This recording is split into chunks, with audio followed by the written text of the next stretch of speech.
where did it happen? Did it happen in front of your kids at the bus stop? They were actually waiting while my kids got on the bus, so they made sure my kids saw it happen. That's how depraved these individuals are. And I hope you all realize that now. I'm here right now because I'm exposing corruption.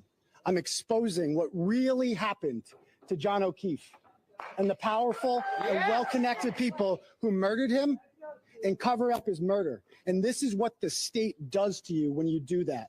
But several months from now, it will not be me standing on these courthouse steps. It will be the so-called victims.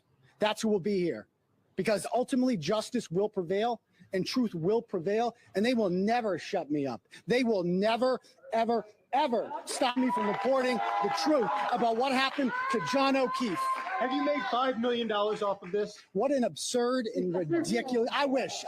No, I have not made $5 million off of this. How much have you made? I have no idea. How much you make? No, How much you make? How much you make? I'm a reporter too. How much you make? Yeah, I don't know. But I wasn't arrested for it today. What's up? You were the one who were arrested. I was arrested for making money? No. No, you don't know what you're talking about. Next. Anyone else? Anyone else have any real quick? Who's this joker? Who is this clown? Who's this Are you idiot? making money off of this? Are you making money off of this? You're here right now, right? Yeah, You're making money off. Oh, he works for Greg Henning's station. He works for WCVB. He works Aiden, for what does this mean for the reporting going forward? How do you understand the reporting going forward? Like what the restriction is? What does this mean? Does this mean you? Believe me, I am looking for an aggressive criminal defense lawyer to navigate because now we know that they're going to try to lock me up for telling the truth and exposing corruption. That's what they're going to try to do. So I am going to get an aggressive criminal defense lawyer. And if anybody's watching right now, I don't know who I'm going to pick yet, but we are going to mount a loud, vociferous defense. Was that a public appointed lawyer that you hadn't had today, or was Yes, that was the duty status lawyer, the guy that's in the courthouse. So what the special prosecutor said. You don't need to beg for money. You've got an army behind you them. are not willing just to give it to reporting them the for the news, harassment. What do you say to that? reporting the news is not harassment. Asking questions is not harassment. You guys all heard.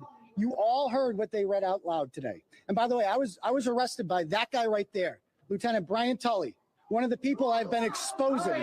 The man who signed all of those fraudulent police reports that we've now exposed for being lies. He had the audacity to come to my house and put me in handcuffs today.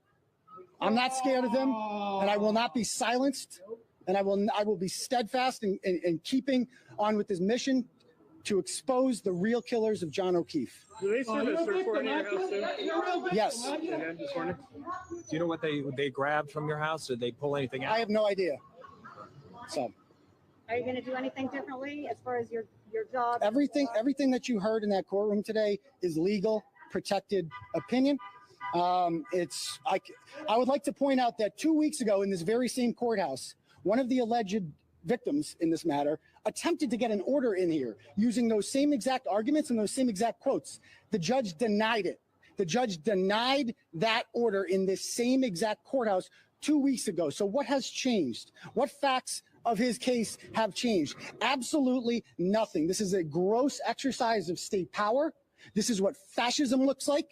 And as journalists, we should all be concerned that this is what they do. They also told me that every single person who came to the peaceful protest rolling rally in Canton on July 22nd, one of the things that has led to these charges, every single person in there is now under investigation. Hundreds of innocent people are under investigation, and they cannot arrest us all. Maybe they can. Going in today, you mentioned something about a Ford SUV. Yeah, so a Ford Edge. According to Lucky Loughran, the man who plowed 34 Fairview Road that day, at 2:30 a.m., he drove by Brian Albert's house, and there was no body on the front lawn. He said he would have seen a body had it been there. We know this because he was interviewed by Trooper Yuri Buchanek and one of the alleged quote-unquote victims in this case. According to Mr. Loughran, 30 minutes later at 3 a.m., he noticed that a Ford Edge was parked outside directly where John O'Keefe's body would later be found. 2 months later, here we are. Nothing has been done to find out who was driving the Ford Edge that was parked next to where a dead Boston police officer was found. Nothing. And this is what they're wasting their time with. Me. There is a man who murdered a Boston cop out there, and they're doing nothing about it. And they're coming after the only journalist who's actually reporting what happened. And I will not be intimidated. I will not be silenced. And we will continue on our journey for justice for John O'Keefe and for Karen Reed. Period. I needed that.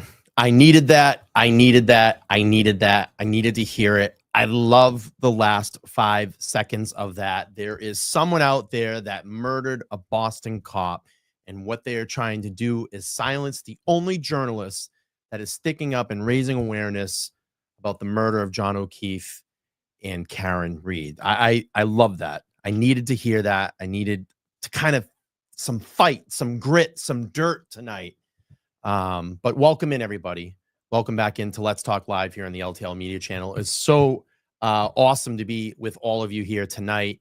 And as you come in, make sure to smash that like button because we got a lot to go through here today. Karen Reed was back in court today. It looked like they didn't seat any jurors, or maybe they seated one. They need 18. We're going to review some articles here. I want to get into... Shame, shame, shame, lie, lie, lie, lie, lie. You lying. You lying, lying, lying. You lying. Chris and Colin Albert. I'm sure this is making the rounds, but the masked accountability body cam footage of the tail, the spinning tail of Colin and Chris Albert. It's unbelievable. We're going to watch that tonight. And then I want to kind of peek in on Court TV. I haven't done that in a while because I always like to kind of check in and see what the other side is saying. So we're going to hear from Nick Rocco tonight and Plevin on the Vinnie Politan episode, this most recent episode in Court TV. So we'll review that tonight. Let's look in the chat and see who's here. Let's go. We got Hunter with a woo when we were playing the, oh, come on. We got to do this Ric Flair style. Woo! Right? We got to do it Ric Flair style. Woo! So I hope I got my woo down. I love that. Love it, love it, love it. Lisa said powerful, powerful, powerful. Love a nurse says he's so passionate. And you are all too. That's why you're all here. Queen Miss Little said, gave me the chills at the end. I need that too. Let's fucking go. I absolutely agree. We got Suzanne says, duck, yeah. Duck, yeah. I love it. Kathleen's checking in. Let's see. So are they starting Wednesday now? I've heard some certain reports that it might not even be starting until Tuesday of next week. I don't know. But we can look into it. We'll read through some of these articles tonight. Prosecution allegedly is deep diving jurors' social media. I did see that report today from Ted Daniel. I got caught up a little bit after work here, and I did see that post. So yeah, looking at the social media accounts on the prosecution and defense, actually. And I do have that, actually. Let's just pull that up really quick, and let's talk about that. And that's good that you mentioned that. Let me share my screen. So I saw this Facebook post that Ted Daniel, both sides are allowed to look at the jurors' social media posts and history. And it says if they discover potential bias or something that wasn't disclosed at questioning, it can be brought to the judge. Okay, fair enough. I get it. I get it. We want a fair trial, right? I mean, we want a fair trial. We want it fair on both sides. Okay, no shenanigans this time. I don't want to hear did you see what this potential juror was saying about Karen Reed, saying she's a motherfucker and a cop killer? Let's just scrub all that out now. Get it out of the way. The defense will take part of this. The prosecution will take part of it. It'll go to the judge. So they're all equally parts of this. But we need to have a fair, clean jury this time around. This time around, we have to have a fair, clean jury. A lot of people checking in. Carla checking in. Thank you for being a channel member. Looks like we got Mazza in the house. Mazza checking in. Good evening. Reasonable doubt is how they will lean. And this is going to be the most controversial thing because look I get it. I understand. We know what happened. We know the truth. We know the facts. Okay. And I heard a lot about it. And I think there's still a lot of people to the side, like keep pushing framed, keep pushing framed. Of course, that's what we want to do. We want to drill the screws home. We want to take the hammer and nail those nails down, right? Get these guys on framed. Get all of them. They framed Karen Read. But what did Ronnie the juror say last time? What did Ronnie the juror say during that Turtle Boy interview? They felt that everything in between was what? Distractors. Now, I know we all hate hearing that. I hate hearing it. Like, what are you fucking talking about? Did you not sit in that courtroom? Did you not hear the testimony of these lying fools, right? But that's how a lot of them felt. And I think this time there's going to be a shift from the defense team in the way that they attack this case and attack this evidence. And I've been saying it all along. Go after the evidence. Go after that evidence. How is it collected? How is it mishandled? How is it manipulated? Talk about that. What was it collected in? Non-sterile containers, non-police issued containers, okay? No proper photographs taken. The crime scene wasn't taped off. We had footsteps left, right, up, down, all inside and through that crime scene. We saw the leaf blower, right? We saw the leaf blower video. What was the first thing that I pointed out? I took a screenshot of it. I said, holy shit, what are all these footprints doing in and around that area? Who the hell was in that area, right? I think that the defense has great opportunity here to exploit all of this. And I'm going to tell you right now, the bottom line is it comes down to this. As much shit that Hank Brennan and the Commonwealth is going to throw against the wall, what is the one thing that they fear? The one fact that they fear. And I'll wait for someone to put it in. I'll wait for someone to put it in the chat, because it just comes down to one thing. What one thing does it come down to? What one thing does it come down to? Yeah, truth. That's right. Truth. Aha. Bob has it. ARCA. That's it. That is the element. That is the piece of information that the Commonwealth fears. And we know they pushed hard to get that testimony out. And they kept pushing on. We can't talk about the federal investigation. You're not allowed to bring it in. But if it opens the door, blah, blah, blah, blah, blah. Fucking tired of it. Tired of it. I don't care how much shit the Commonwealth is going to throw against the wall. Because at the bottom line, at the end of the day, all that matters is ARCA. Karen Read didn't hit John O'Keefe, and John O'Keefe never made contact with Karen Read's vehicle. That is physics. That is science. That is what is the experts beyond with the expertise and the degrees to prove this. And their experiment proved it. Proved it.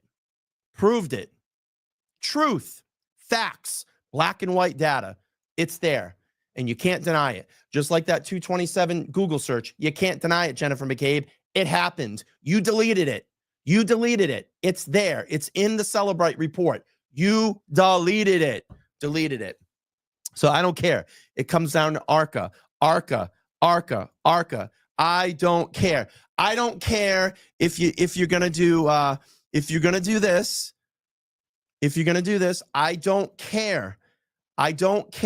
Prosecution informs the court of a plan to try, and I want people to understand this, to try. It's not like they're gonna get it. They may get it, they may not get it, but to try. Bottom line is, don't care. Don't give a shit. Because at the end of the day, when we have ARCA get up there and testify and say, yeah, it never happened. That is the piece of information that is going to stick. Bottom line, it's the way it's going to stick. Don't care. I don't care. Jersey Jen checking in, $2 super chat. Thank you so much. Says, love our LTL media community. I love all you guys too. We had a great show yesterday. Did you check out the Sunday Super Show? Nan Gallagher live in studio. We had Boston Mike, Tommy via satellite. Such a great show. 2-hour conversation, flowed like water. We got a lot of points, talking points out, and a lot of interesting perspectives. If you haven't checked it out, please check out that video. after this live show tonight. After this, ARCA, they need it right. Wasn't hit by a car. Wasn't hit by a car. So Hank Brennan and the Commonwealth of Massachusetts is trying to use Reed's own statements against her because of the documentaries that she has done, in the interviews that she has talked in the news publishings that she's given interviews to. So let's watch this video here. Catch up. Adventure WTV. starts at the Well, Jeep Celebration event. Look, if Jeep wants to help me out, they can help me out, but I'm not a sponsor. I don't get sponsored by the Jeepist, but they want to help LT out. What the hell, right? Let's get past this commercial. Ah, you son of a gun. All right, here we go. Saw a man whom we recognize from a previous jury pool, brought back to the courthouse, brought up to the judge's bench. The judge showed him several documents and questioned him for several minutes, and that man was eventually excused. But later, another man was added to the jury, so that means that the total is still 16, with 8 men and 8 women. Now, last week, the judge upped the goal. She is now aiming for 18 jurors, 12 who will deliberate, and six alternates. As Reed left the courthouse a short time ago, I asked her this. Ms. Reed, how do you feel about the lack of progress? I'm okay with it. We can use time. By my count, we're into 3 years and running. So, I mean, there's too many people. A lot of people know what's going on, and they form their opinions. Jury pool number 9 included 56 people, including 49 who said they'd heard about this case and 24 who said they'd already formed an opinion about whether or not Karen Reed killed her boyfriend, John O'Keefe. Now, also today, prosecutors filed a notice that they plan to show the jury, once it's eventually chosen, excerpts of some of the numerous media interviews that Karen Reed has done both before and after her first trial, which ended without a verdict. The prosecution filed an updated evidence list, which it says includes 41 audio and video files. Yeah. Live in Dedham, David Bieniek, WCVB News Center. All right, let's go down here. Let me do this. It's Jersey Jen. Thank you so much. At Moynihan Lumber, we promise quality backed by a desire to please. They got to get those commercials in, don't they? Everybody's got to get their advertising to pay. I get it. Jersey Jen, $5. If you have missed anything, please go back and replay and sub and like and ring that bell. Yes, very important to keep that bell notification on. By the way, just to let everybody know, we are presently right now. Let me take a look. What's the updated stat? All right. So let's see. We are currently at. We only need 367 new subscribers to get to the 40,000 subscriber club. So take all your fake accounts up. No, I'm just kidding. If you're new over here, please make sure to like, share, and subscribe. I'm hoping to hit that in the next week or two. Be really great to celebrate that here and kind of join that 40,000 subscriber club. You know, I've been kind of scrubbing away here on YouTube for the last 5 years. Put a lot of hard work in these last 2, and really happy with the progress of the platform. It's been a ride. It's been a trip. It has been a trip. So anyway, yeah, let's see this here. This is from the Commonwealth, talking about using her own statements and interview statements against her here. So it says the defendant has made numerous statements to witness, first responders, medical providers, family members, and journalists, as well as recorded statements on John O'Keefe's cell phone, the prosecution wrote. These statements range from the defendant's immediate impressions of the state of mind in the minutes and hours surrounding John O'Keefe's death to craft narrations, sometime in the presence of counsel, that recount the defendant's version or impressions of the events months and years after the murder. Also Monday, the prosecution notified the court of a list of pieces of evidence provided to the defense. It includes transcripts, recordings pertaining to several of Reed's interviews, including the ABC's 2020, NBC's Dateline, and recent documentary, A Body in the Snow. The reporter who referenced the transcript from the interview Reed's parents gave to the docuseries. These were the court notes today I'm not going to read through those because they're super, super long. What we know about the case. So anyway, I mean, the bottom line is this. Hank Brennan is going to throw as much shit against the wall and see what sticks. Now, I want everybody to keep in mind, doesn't necessarily mean they're going to get all of this information. I don't know what the contractual agreements are. I know that some of those documentaries were shot in California. Someone said that may be an issue of getting that. I'm not a contract lawyer. I'm not a lawyer at all. This is probably some information that I'm going to ask Brother Counsel when he's live on my show on Wednesday. We'll probably get into this if the judge hasn't ruled on it yet. But I want to get some more clarification on this because, frankly, I can't speak to it. But bottom line is this, okay? And what did I just say a couple of minutes ago? ARCA. That's it. And this is what I always respond to the clowns and the trolls. They'll call me out. They'll say all this stuff. And I literally just say, ARCA, period. And that's it. That's it. Because Karen didn't hit John and John didn't make contact with Karen's vehicle. So let me do this real quick. And then I want to get into the Colin and Chris Albert video from Mass Accountability.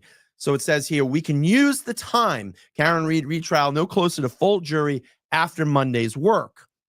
Let's see. And how do you feel about the lack of progress? And it says, I'm okay with it. She said, we can use the time. By my count, we're into 3 years and running. This was Bill a couple of minutes ago in the video that we just saw. The court seeks 18 jurors from 12 will end up deliberating and 6 will serve as alternates. So far, 8 men and 8 women have been seated on the panel. There were 56 people in on Monday's pool, potential jurors.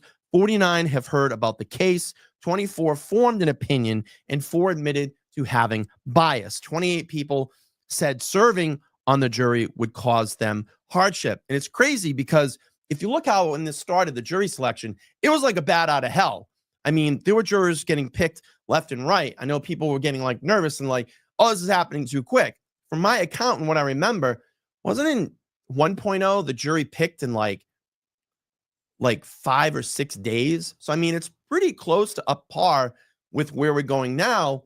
But now we're seeing some of that progress starting to slow down a little bit because, again, this is so wide known. I mean, you live in the state of Massachusetts, you probably know the name Karen Read. And with all the influx of all the interviews, the ID documentary that's come out, I mean, I was just talking about my show on Sunday about this, that someone that I would have never, ever suspected at all, Karen Read, came up in conversation. And they turned to me and they said, wow, what an absolute waste of resources. And I was like, I would have never thought that would have came out of their mouth. And then I said, you don't even know how close I am to this case. And they said, what do you mean? And I literally pulled out a picture of me and Karen together and they went, wow, you are really close to the case. So everybody in Massachusetts has heard about this. Everybody has heard about this. So, anyway, progress is slowed. Let me see. Sorry, a couple of super chats come through. I want to get to those really quick. By the way, if you have the opportunity, please take the vote in the chat there. And I'm very curious to see how you're all weighing in on this. Do you think that they open up and used the keep pushing, framed, which I think they pushed too hard this time, that in the first trial. And like I said, Ronnie said that they felt that was very distracting and all the stuff in between was distracting. And I think, again, they have the opportunity to dig in their heels a little bit more on some of the things that maybe were just glazed over, get deeper into why proper reports were not taken, get deeper into why photographs were not taken in the scene. Why was it not taped off? Why were people allowed to walk through that scene? Why was potential witnesses, Jennifer McCabe, able to walk away from the police and go up into Brian Albert's house? Those are the things they really need to dig their heels into. Talk about that poor evidence collection. And I don't give a shit what the Canton audit said. Given the circumstances, the Canton PD did such a great job. No, it's not the way you do it. It's not the way you do it. Queen Miss Little, $10 says, Melanie Little's video also stressed the importance of Dr. Stonesbridge's testimony. Yes, I have heard a lot about this lately. I'm starting to lose my voice. Regarding the head and brain injuries, they definitely need to focus on her too and cross. Jen, thank you so much for the 5. Says, give Brian some love for all his hard work. Let's do it. The subs and like and bell are free. I love that. Thank you. Thank you, thank you, thank you. A lot of people are saying reasonable doubt. No, Nancy says, hey, I was at a dealership yesterday and the salesman didn't know anything about Karen Read. I mean, look, I'm going to say, Nancy, most of the people that I run into, probably about 80% of them, maybe 90% of them, know about Karen Read. You know, there's probably a small population out there that probably don't follow current events or news, you know, regular news. I mean, I don't turn the regular news on at night. I come to YouTube, I go to Twitter, I go to Facebook to get my news. And obviously, because I'm so engrossed in this is usually the things that I tend to follow and pay attention to. Let's see. They need to ask the jury to write a note every time they hear the words reasonable doubt. I think it would be great in the opening statement to, you know, listen, and what was Nan talking about? I forget what trial it was. Oh, I'm sorry. It wasn't a trial. It was actually the movie. It was the movie Philadelphia. And when when the defense team was getting their strategy together to go into this trial, and I'm talking about the movie Philadelphia, there was a line in the movie, talk to the jury like they're kids. Break it down for them, even though they may know what reasonable doubt is. Maybe someone on that jury doesn't know what it is. Break it down to that simplest form. Go into that opening statement and talk about it. I went back and I looked at the opening statement and closing argument for the defense in 1.0. And we literally hand counted, and they only said it 3 times, twice in opening and once at the very end of closing argument. Only 3 times between David Yannetti and Alan Jackson. They have an opportunity here. Say it at every turn that you can. Put that doubt inside that jury's mind, because they may not be feeling the framed angle of it. You know, David Yannetti came out really hard that time. It was a great opening line. We loved it. I cheered it. I put my hands up, and I still feel that same way. Karen Read was framed. Such a great opening line. But I think this time around, again, I think the strategy is going to change. I think the defense team is going to be approaching this a lot differently, and it's going to look a lot different in Karen Read 2.0.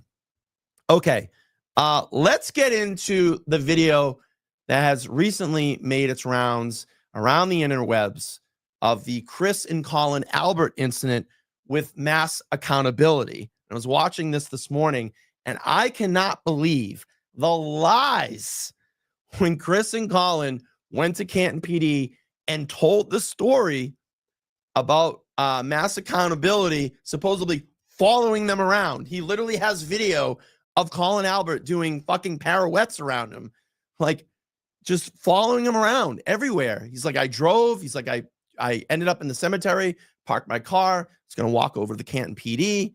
And he drives by me like 3 times. And you could see him on video, literally driving by him 3 times. It's crazy. But we're going to play this here. And just a little bit of background. I'm going to read the description. It says, this was on March 18th, 2025 in Canton, Mass. I want to get the first person's perspective in Canton. So I went to the restaurants in Canton, and I highlighted, and I wanted to highlight the Karen Read trial. Karen Read is on trial for second-degree murder for the death of her boyfriend, John O'Keefe. And he is a Boston police officer, and his body was found in the snow on the front lawn of another Boston police officer, Brian Albert. Brian Albert's brother, Chris Albert, who's a selectman in Canton. Obviously, we know the background here. Let's see. Witness charges the blogger, it's actually journalist, Turtle Boy for speaking in the security camera at DNA Pizza, and Turtle Boy is accusing Chris of wiretapping him in public sidewalk from a security camera. These are the reasons I went to Canton to fill the document. These matters in the public interest. When I was leaving, Chris's son Colin started staring me down from across the street. So I started to record with my body cam and phone. Then I pulled away and I started being followed. I eventually went to the police station to document the public accessibility. And until I left, Colin and Chris kept their eyes on me. I remember when I went to places, I was there and went out and they were following me. Instead of going into the father's pizza shop that had video and audio recording, maybe locking the door and Colin and the police to stay in a safe place, have them come to you and make the report. Nope. He gets in his Jeep, pulls out after me and follows me, even after I go to the police and call the police station. He's still looping around looking for me while I'm driving around instead of opening the pizza shop. Why is he driving around instead of opening the pizza shop? We would never see each other so many times if he was opening a shop. He decided to follow me instead. All right, let's play through this. I'm going to need a cough drop because I don't know. All of a sudden, my voice is shot. On March 18th, 2025, I went to Canton, Massachusetts to check out the restaurants that have been highlighted in the Karen Reed trial. There is a woman that has been accused of killing her Boston police officer boyfriend. His name is John O'Keefe, and he was found in the front yard of another Boston police officer named Brian Albert. The last two restaurants that they were at were C.F. McCarthy's and the Waterfall restaurant. Right next door to C.F. McCarthy's is D&E Pizza, that is owned by the Canton selectman, Chris Albert, who is the brother of Brian Albert, the officer's front yard that John O'Keefe was found in. A blogger was charged with witness intimidation because he was speaking into the cameras of D&E Pizza, and Chris Albert is a witness in that trial. So I went to this area to go get a perspective of all three restaurants, the cameras, and while I was there filming in front of C.F. McCarthy's, a woman had walked up and we had a conversation for about 5 minutes. She pointed to the signs in the windows of D&E Pizza, asking me if I support both of the signs, which is supporting justice for John O'Keefe and supporting Canton Police Department.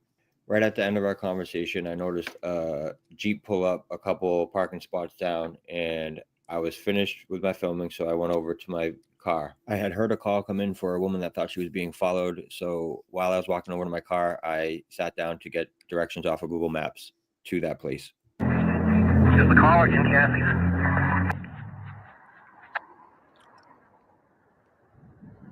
When you see Colin Albert across the street staring at him. The last ping on the phone was by Steeplechase on Chapman.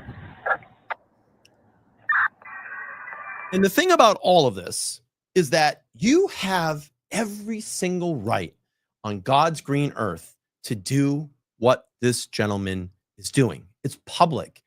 It's public. You can be filmed in public, but not in Canton.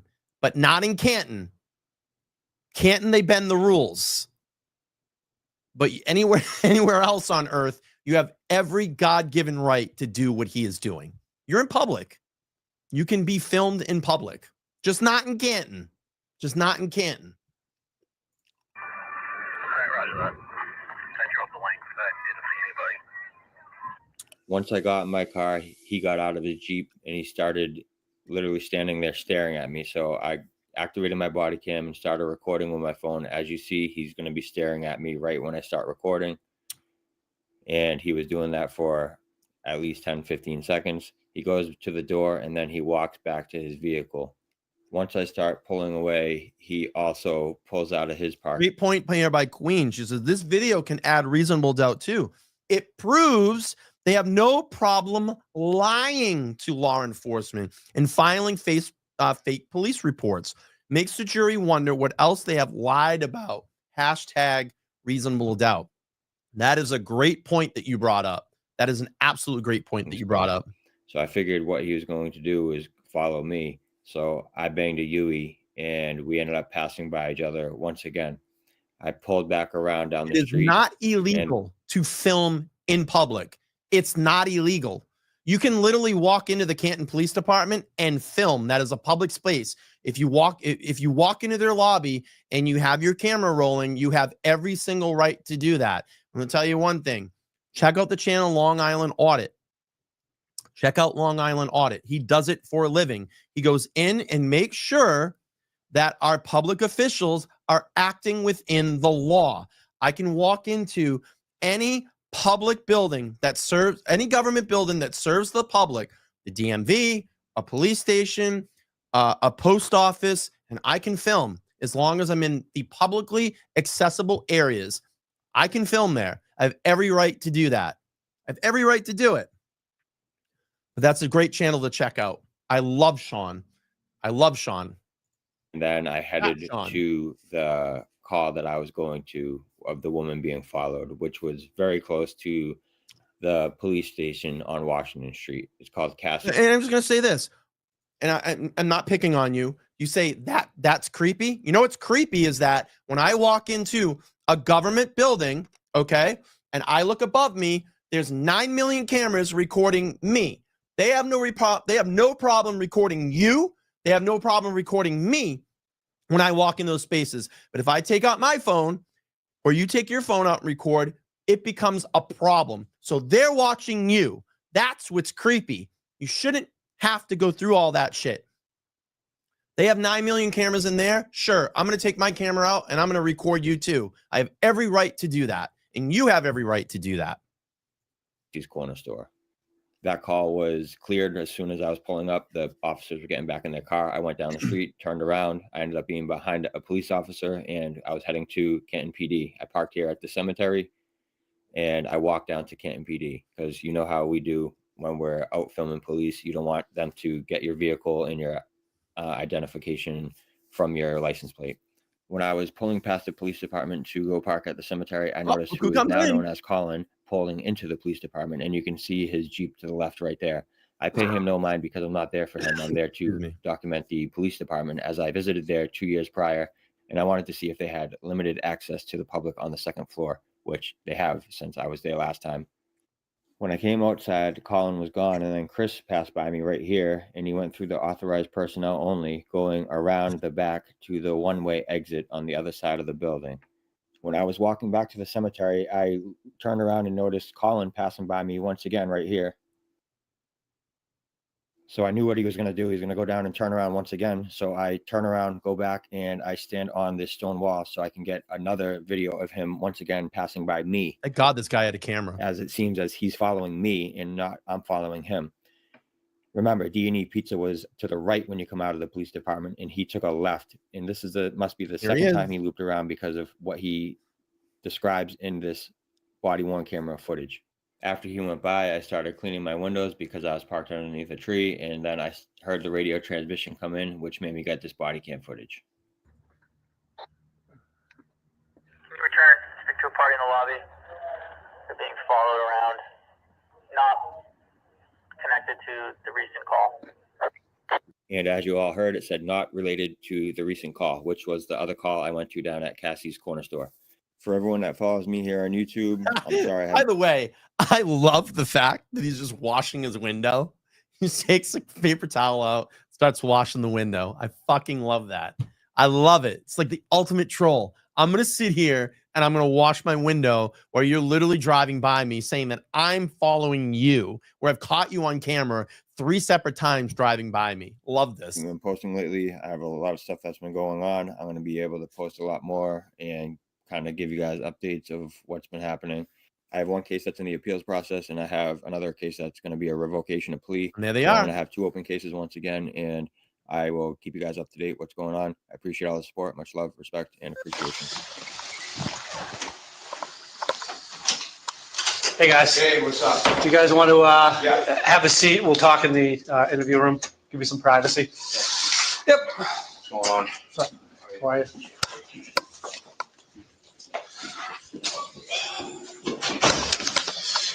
So what's going on today, guys? So, so pretty much I went supposed to work for him today. Okay. I went up. What time? It's 11:30 right now. 10:50 I pulled in. So 10:50? Yeah, pulled in the front of D&E. So you parked on Wash? Yep. Okay. And I saw some guy in front of D&E. I didn't really think anything of it. Mm-hmm. And so we crossed the street. I stopped paying attention. And then I go up to the door at D&E, and there's this guy in this 1960 Lincoln. It's not a 1960 Lincoln. It's like an 80. It's like from the 80s, dude. staring not at a Lincoln, Colin. I looked at No, it. it's a Lincoln, 150% it's a Lincoln. Okay. Just staring at me, which happens. Is it the same guy that you saw before? Yes. Okay. Yes. And he got in his Lincoln and just walked back to my car, hopped in my car, and drove away. And I went up towards Canton Market, pulled around in Canton Market, and all of a sudden he was going the same way I was going. And then I went down towards the town hall. I pulled around in the town hall and through the back like business buildings over there. And I pulled out of the town hall, and all of a sudden he's right behind me again. So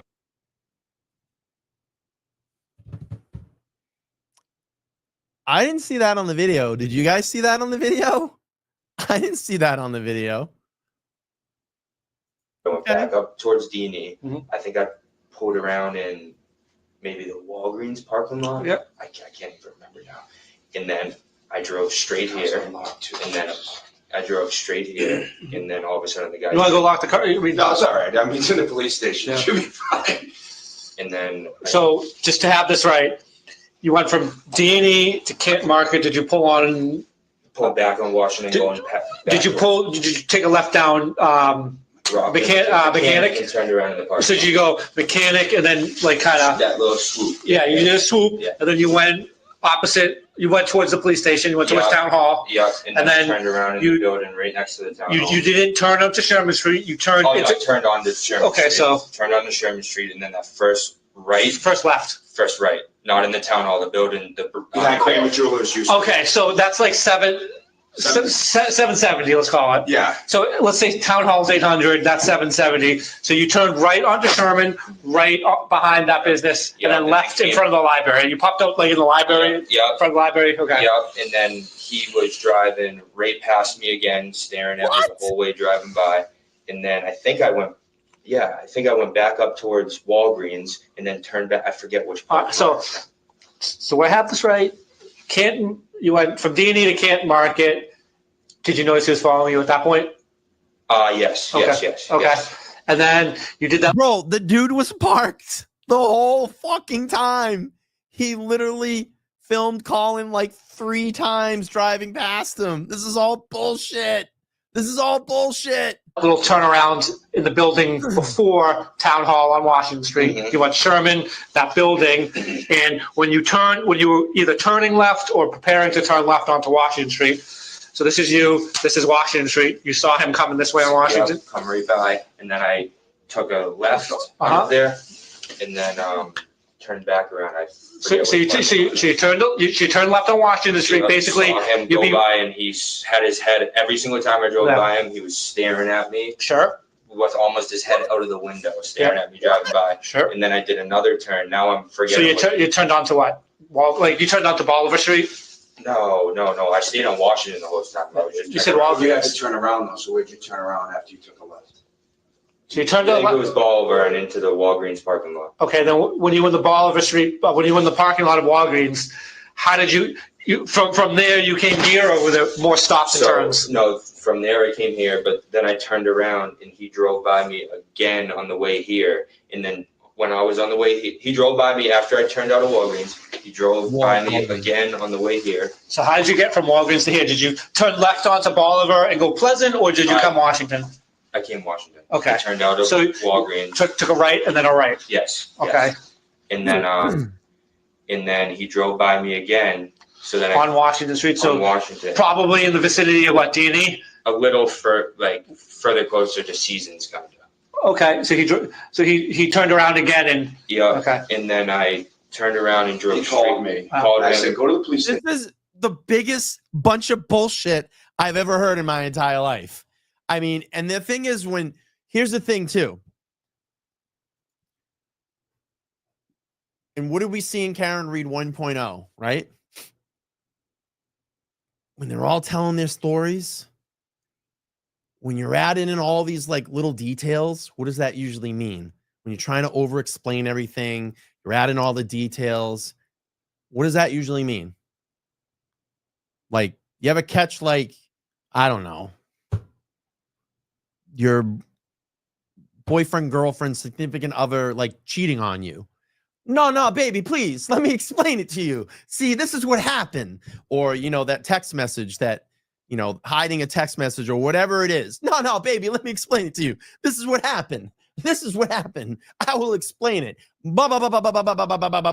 Baby, I love you. I do. I love you, baby. I promise. I love you. And they're explaining it, explaining, over explaining it, right? Right? To deter you, to distract you, to pull you away from the truth. Yes. That's what's going on here. Renee L, thank you so much for the 5. Says, Brian, they are so used to video magically disappearing, they don't understand what video evidence is. I love that. I love that. I love it, love it, love it. All right, let's go back to the video here. Again, I'll leave the link down in the description below after this live. So if you want to watch it without my commentary, you can. And please go over and give Mass Accountability some love. Make sure to subscribe, like, and share, and comment on this video. All right, let's go. So I drove straight here, and then he somehow ended up 4 cars behind me coming to the police station. Then I parked out there. Hold on, let me just Wait a minute. take these. He literally just said he ended up 4 cars behind me coming to the police station. The dude parked his car at the cemetery and walked over, and Colin was already pulled in to the police department. We just saw it. This is total bullshit and total lies. These notes down real quick.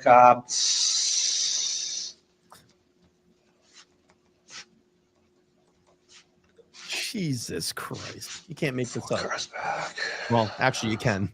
That's exactly what they're doing. I just want to ask one question. Did you know that he was behind you on your way here? You said he was 4 cars back. At what point did you realize? When I turned in here, I saw his Lincoln about 3-4 cars back behind me again. Okay, And sure. then I pulled into here. I sat in my car for a couple minutes, maybe 5 minutes. I was on and off the phone with my dad. Yep. And then all of a sudden, I see the guy walk right behind my car. I start recording my car in the parking lot and recording all sorts of, I don't know, the building, everything. And then I saw him walk in here. Yeah. And then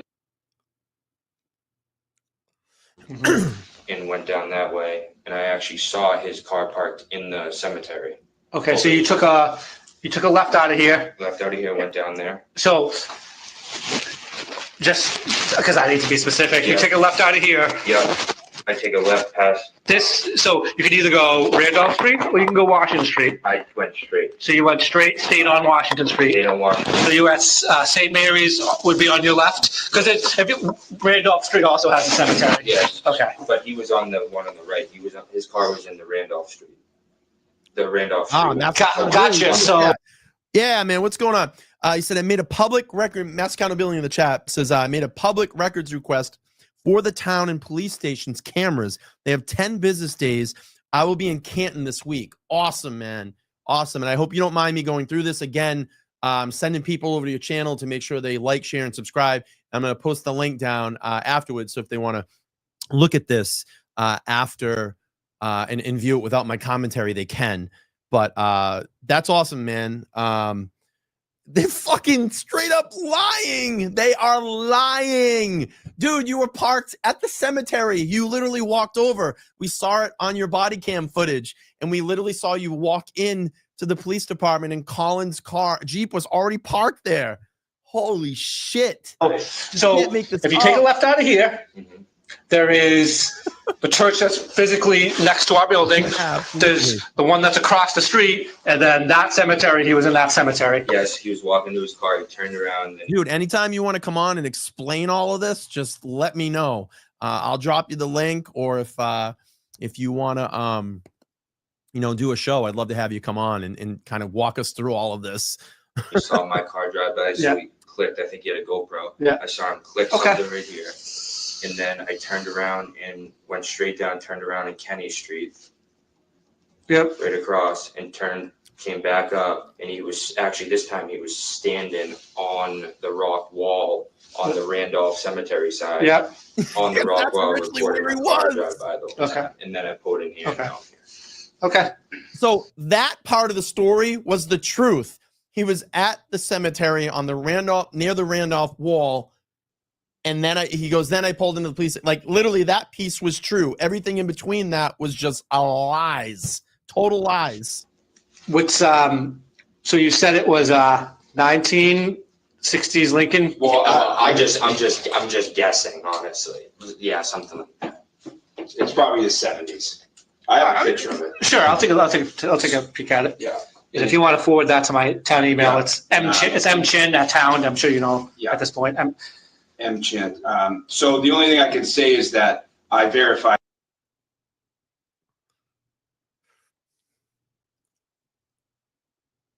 Censoring something.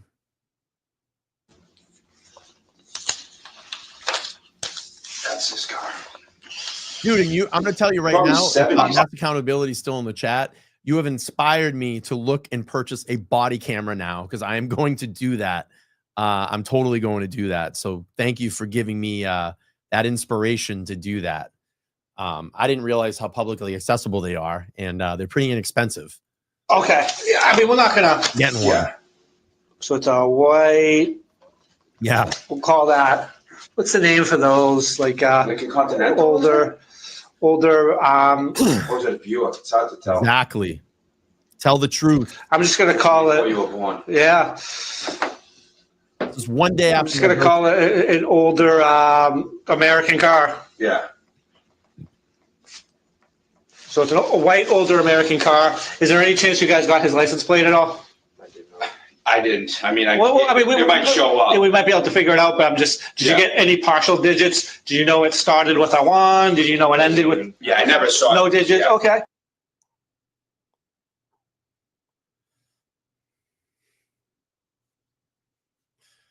There we go. We got a new subscriber. Please go over and subscribe to Mass Accountability. I think he does First Amendment audits too. I've kind of looked through his channel. Need more of that. A lot of redaction.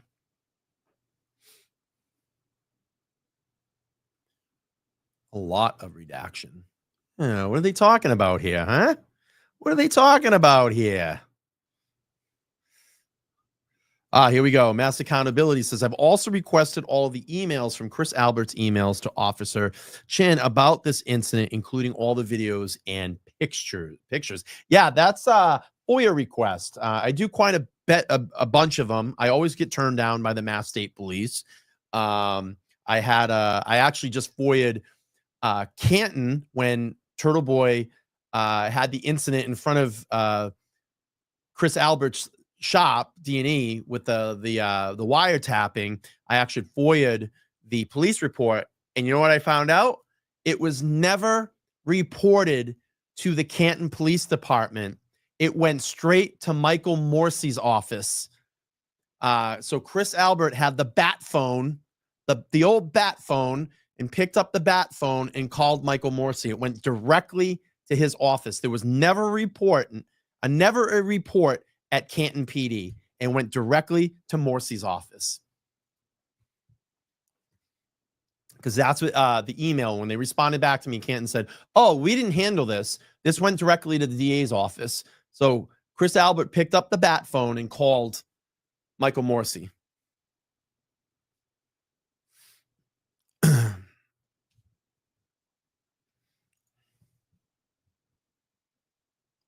lot of redaction. Wow. Let me skip through this. From what you're telling me, I'm not sure anything would be criminal. Obviously, you did the right thing coming here because you got to protect yourself. But following you on the public streets, I'm not sure. Obviously, if he's involved in some of your cases or something like that, if there's orders, we'll see if we can determine who he is.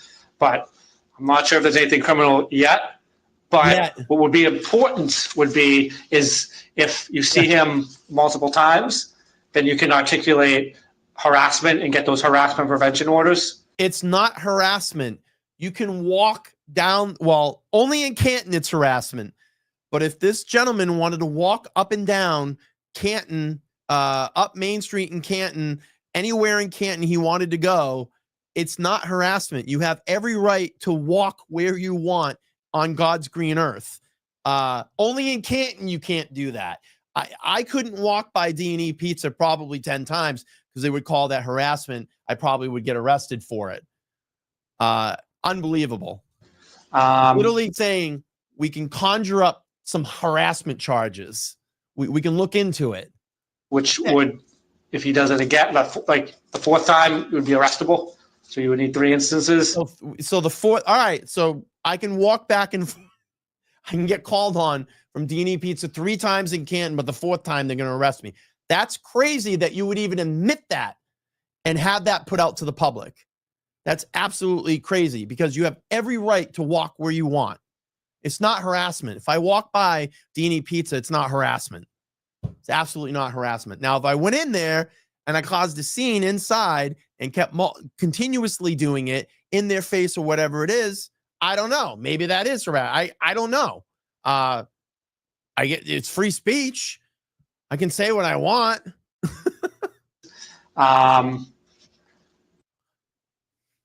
More redaction.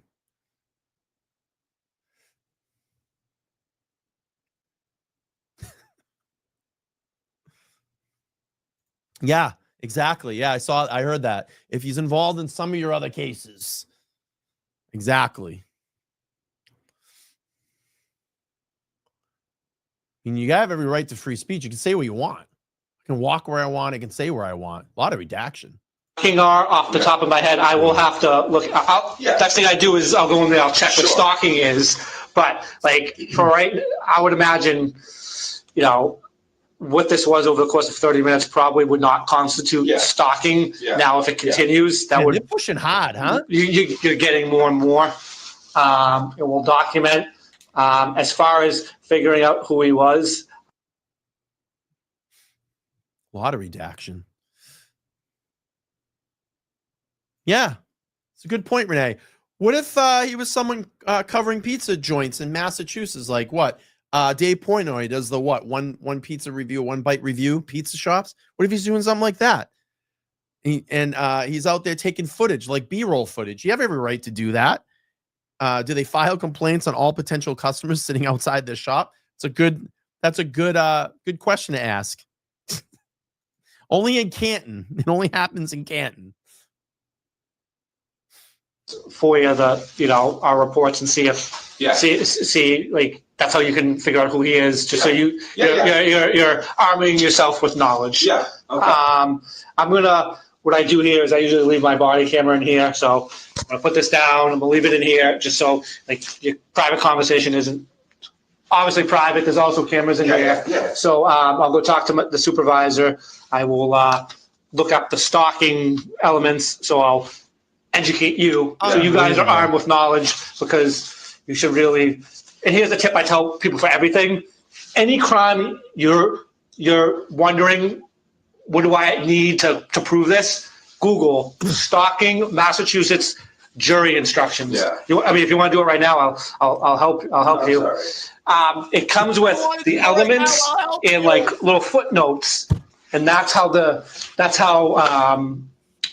the courts instruct the jury. If you want to do it right now, I'll help you. Oh my God. On how they need to deliberate. Yeah. So you're going to have everything the jury would have. Yeah. So you are armed with that knowledge and you can articulate even better to us. Like, this is what happened. We read them and we try to suss that information out, but we're not mind readers. Yeah. So if you can think of something that goes, he did X, which is the second element. Yeah. Right. So the jury instructions are all public. They're public PDFs. Yeah. I'll go talk to the supervisor. And he has to go to work, so. Do you want to wait 2 minutes? Yeah. No, that's fine. Yeah. No worries. I didn't know where you were. Holy shit. So they agreed with me. It's not stalking yet. Yeah. And here is. I printed it out for you. Not stalking yet. And don't ever feel like you're troubling us or anything like that. If you feel unsafe, we'll always come out. Make sure you're all right. Take a report from you, because if you guys want to go ahead, I'm going to swing around just so we can all read this together. Now let's read it out loud for the classroom, right? We're going to help them out. This is what they would read to the jury. The defendant committed at least 3 separate acts. And so the key to all of this, guys, would be documenting. Yeah. Because if we don't document, it's more difficult to prove. Yeah. And I believe somewhere in there it says Oh my God. There has to be a threat too. But, if they threaten you once and they follow you, that satisfies the act, the 3 separate acts. So what you have there is the 5 elements. Yep. Or is it 6 elements? Yep. Well, take note of everybody how Canton PD and their policies, how their policies are. Take note because you're getting it all here. You're getting it all here. I mean, you can't make this up. And then to prove, each element. Yeah. And then there's notes on everything. Yeah. So they literally help citizens essentially walk around the law to trap people to falsely file police reports and get people in trouble. It's literally what's going on here. I'm going to walk through it with you. I'm going to show you how to do it. And it's got to be 3 times. And this is what the jury would be read. I mean, this is insane. This is fucking insane. And look did this serve any good in the Canton audit? Didn't they talk about all this shit? Didn't they talk about all this shit and the recommendations, policy and procedure? To me, it seems like they're breaking policy and procedure here. you guys are armed with knowledge now, so you guys know what to look out for. And please, if you guys feel unsafe, call us so we can document these. Because as you can see by the first element, you need multiple. More redactions.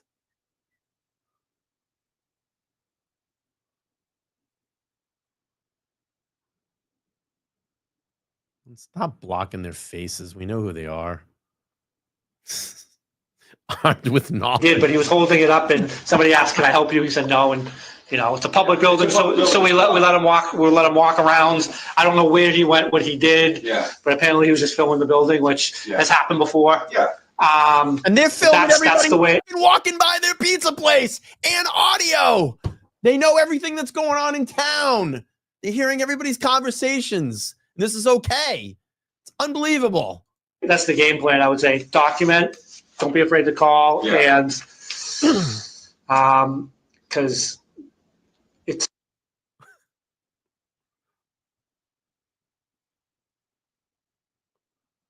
more redaction.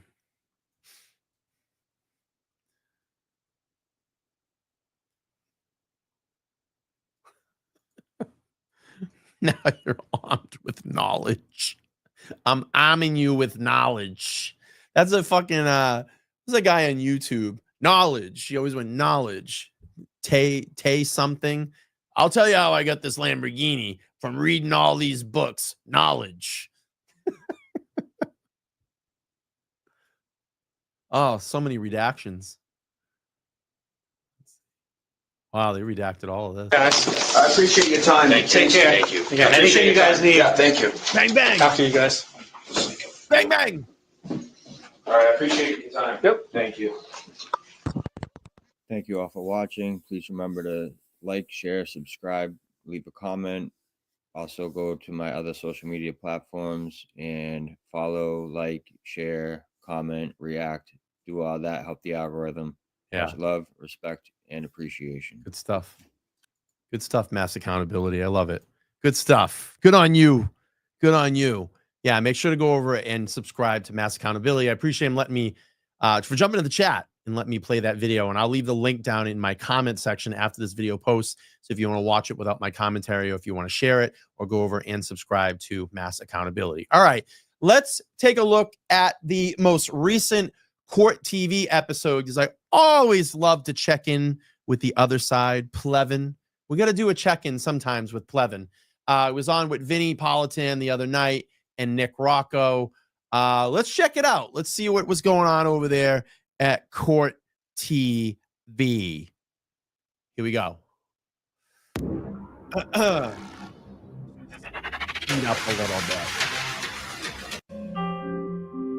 Karen Reed, accused of the January 2022 death of her boyfriend, Boston police officer John O'Keefe, has consistently asserted her innocence, alleging a concerted effort by law enforcement to frame her. She contends that John O'Keefe was fatally injured inside a residence and that authorities manipulated evidence to implicate her. Central to her claims is the conduct of lead investigator Trooper Michael Proctor, whose inappropriate text messages and close ties to key witnesses have raised questions about investigative impartiality. Proctor faced disciplinary action due to these concerns. Reed's defense made MMG of Richmond, $2. Super chat says, great show, Brian.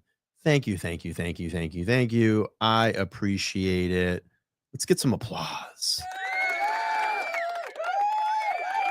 Love it. maintains that systemic biases compromised the investigation. Her first trial concluded in a mistrial, with the jury unable to reach a unanimous verdict. And now the community prepares for the retrial of the century. I love that moment. That's my Reservoir Dogs moment right there. I love it. We're getting closer and closer. Now, the part of this trial that makes it so unique, the public support obviously is a huge part of it, but it's what drove that public support, which is a completely alternative theory about the death of John O'Keefe.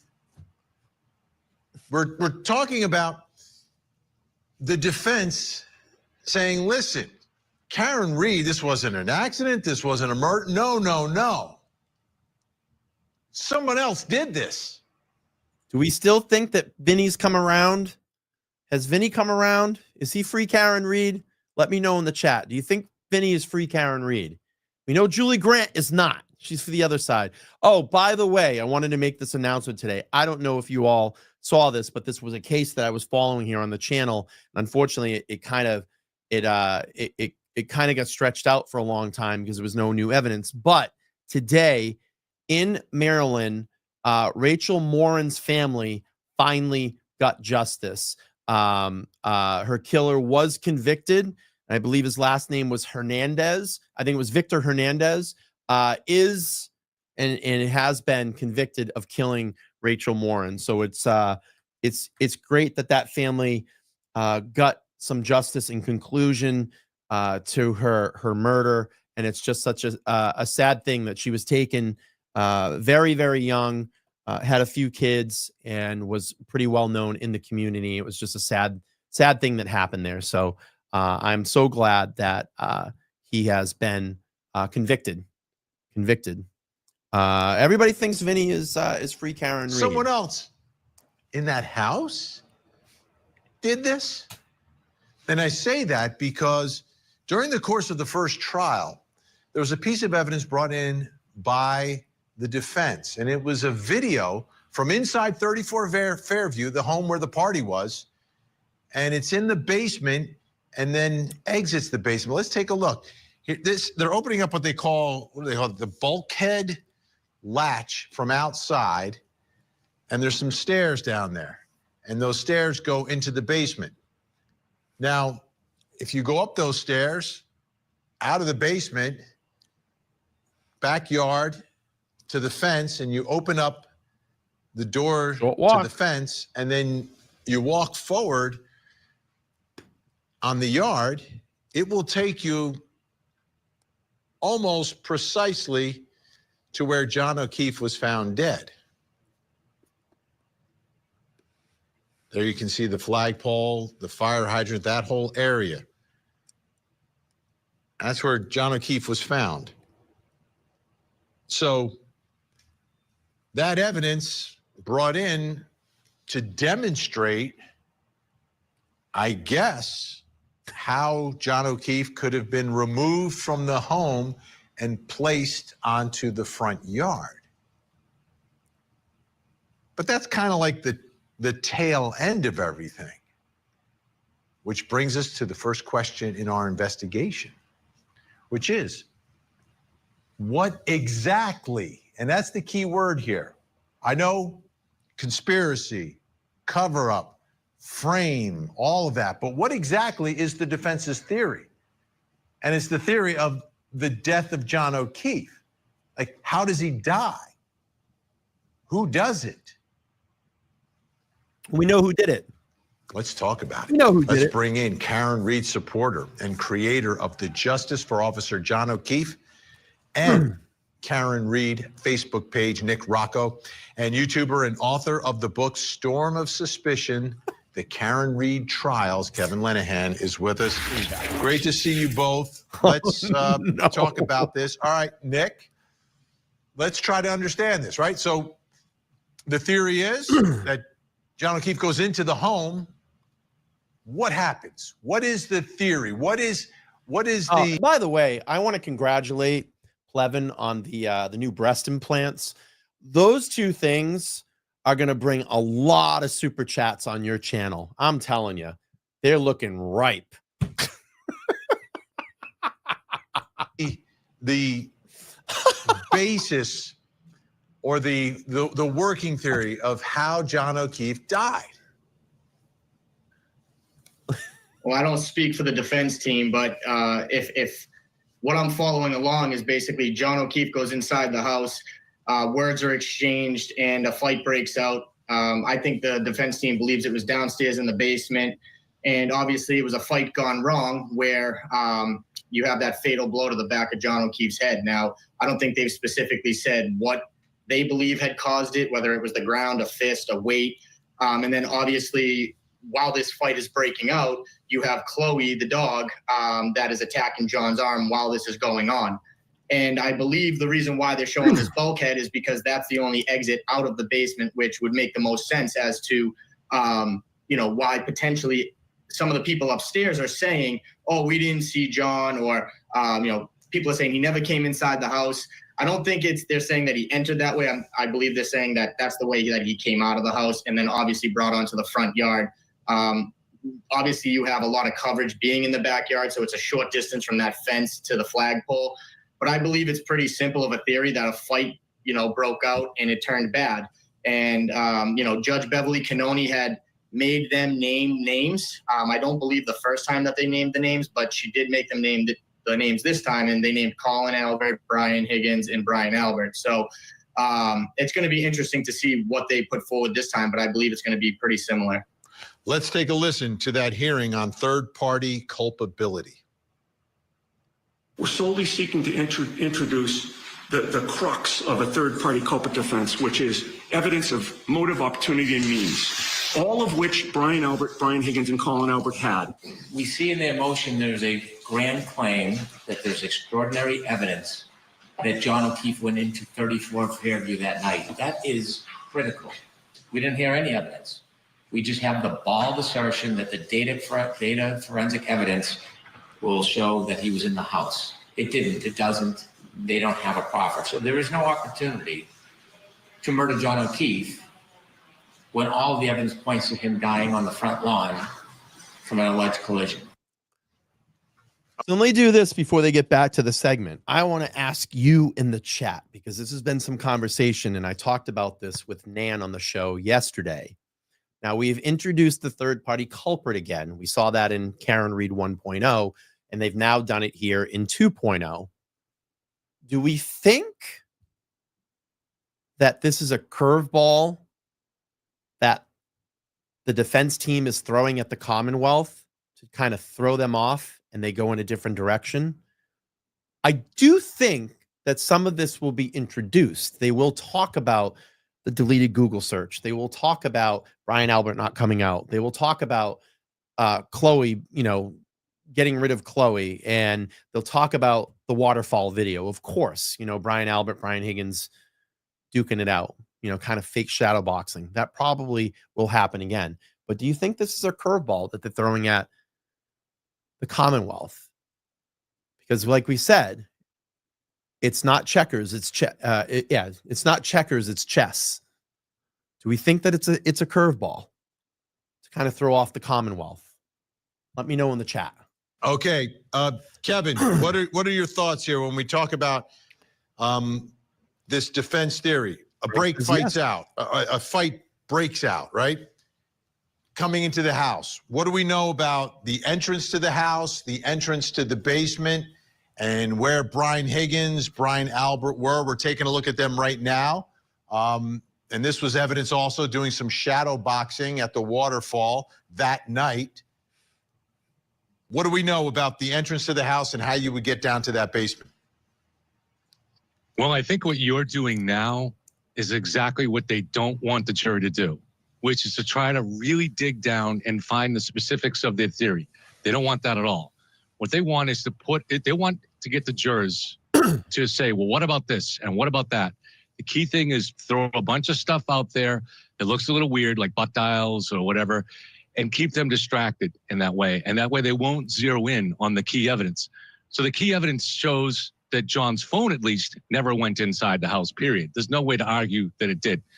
So now you're stuck with a theory of John going in the house without his phone and his phone ending up underneath his body at the far edge of the property. There's no evidence. That was called by multiple times by Jennifer McCabe. Call, hang up, call, hang up, call, hang up. Gotta find his phone. Gotta find his phone. Call, hang up, call, hang up. Remember? It's on John's body that he was in a fight. The emergency room doctors testified to that, as did the medical examiner. There's no scuffs. And I'll also add this, Mr. Plevin. Who else said that it looked like he had been in a fight? One of the closest people to John. What did he say? What did he say to Karen when they went back to John's house? What did Paul O'Keefe say to Karen? He looks like he had gone 6 rounds with Tyson. On his hands, he doesn't have a split lip, doesn't have a broken nose, he doesn't have any signs on his head. There are 2 tiny scratches on his face. That's it. So John was not in a fight. Now, somebody could have, ambushed him and whacked him on the back of the head. So if there was no fight, that would be the only way. But it gets more and more preposterous when you think about it. The idea that these people lured, to use the words of defense during the trial, lured, and ambush is another word they use, for reasons unknown. None of them have any there's no friction at all between the Alberts and the McCabes and John O'Keefe, nothing. They lure them back to the house where their kids are, where their son is having a birthday party, where there are women, and they invite their daughter back to do this. What? So they could attack him in the basement and then foolishly drag him out, still alive, to leave him on their own lawn when they could have just went a few feet further and put him in the street or put him in the next yard. But they don't want people thinking about this stuff, because when you think hard about any of the claims in this conspiracy theory, it falls apart completely. Nick, what are your thoughts about the phone and any bad blood between the parties here? Well, I mean, Karen Reed's phone doesn't show that she went up 3 flights of stairs, but John O'Keefe's phone shows that he went up 3 flights of stairs.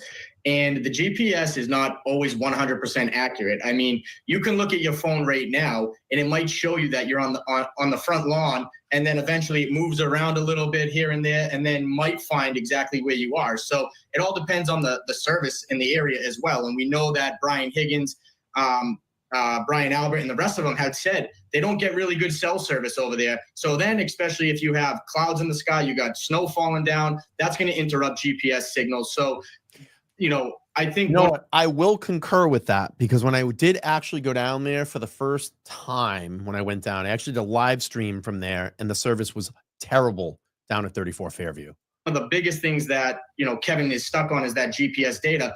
But how do you explain John O'Keefe driving on a flat road all the way from the bar to 34 Fairview Road, and only his phone registers 3 flights of stairs, but not Karen Reed's? And I know they say, oh, well, her GPS data was shut off and this and that, but they took custody of her cell phone shortly after, and it shows that, nothing was done. She didn't delete anything off her phone. It's the biggest thing is the flights of stairs. I'll give you 15 seconds, Kevin, before we run out of time here. Thank you, Vinny. Nobody on either side has presented any data from the health app on Karen's phone, so we don't know what that showed, which is a little unusual, right? But the GPS is. We always know the lack. We know the signal strength continuously from second to second. So if there's any loss in signal, that's measurable for every particular second, and it shows that John never went in the house. All right, Nick and Kevin are going to stay with us. Coming up next, will the defense say she was framed in the retrial? You will reasonably doubt their case because their theory of the case does not make sense. Is Karen Reed a killer girlfriend She's guilty. or the Oh, God. scapegoat in an elaborate cover-up? Karen Reed was framed. Karen Reed is accused of murdering her police officer boyfriend. Stated repeatedly, I hit him, I hit him. She may end up taking the stand. Her first trial ended with a hung jury. They haven't proven anything. Will a jury finally agree on a verdict? We know who did it. The Karen Reed murder retrial. Live coverage coming soon following jury selection on Court TV. Just pause this real quick. We got Queen Miss Little, $10. Thank you. Did you hear the whole 911 call? Some say it may be good and thought and I thought it was odd of him or whoever the dispatch is specifically asked Jen if he had any head injuries and was bleeding. It's just weird to me.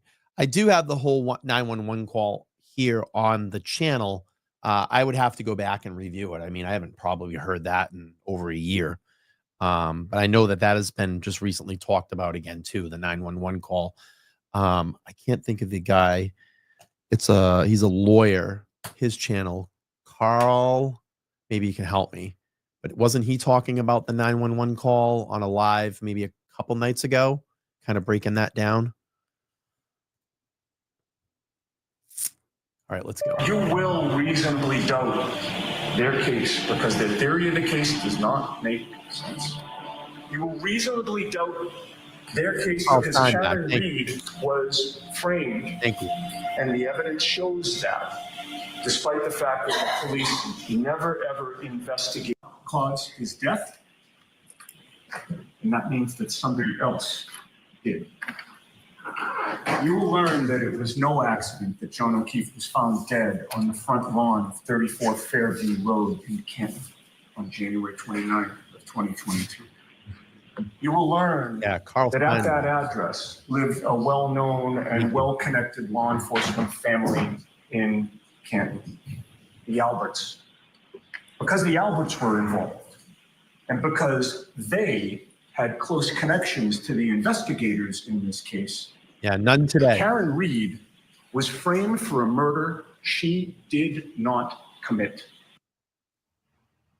It was big. It was bold. Brings us to the next question in our investigation. And it's all about the second trial. Will the defense say she was framed in the retrial? Will they come out of the gates the same way they did in the first trial? Here with us, longtime Massachusetts attorney, was a prosecutor for 20 years, including homicide chief in Norfolk County. And yes, was the prosecutor in the first case that I covered as a correspondent at Court TV. Rick Grundy is with us. And Boston attorney, former prosecutor. She's followed this case closely. And she's, note my objection, on TikTok and has had intense coverage of this case. Catherine Loftus is with us. Great to have you both here. All right, Rick, what do you think? What do you think? Are they coming out of the gates the same way? She was framed. Well, you know, they're not coming out of the gates the same way because they already went to the bullpen. And my understanding is that Mr. Jackson will be giving opening statement this time. I want to hear this. And not Dave Yannetti. So what is that signal? I don't know. But you and I, Vinny, had the opportunity, which I'm sure you remember, it's a treasure in your memories, of speaking that night about the opening statements and how the prosecution really came out flat, on the defensive, meandering. And Dave stepped up there, Attorney Yannetti stepped up there, and right off the bat, she was framed.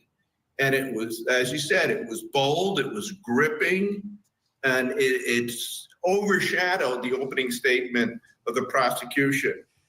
But fast forward to verdict time, or lack thereof, and one of the things that we heard from a juror was, I think, very telltale, and that was, we just didn't know what happened.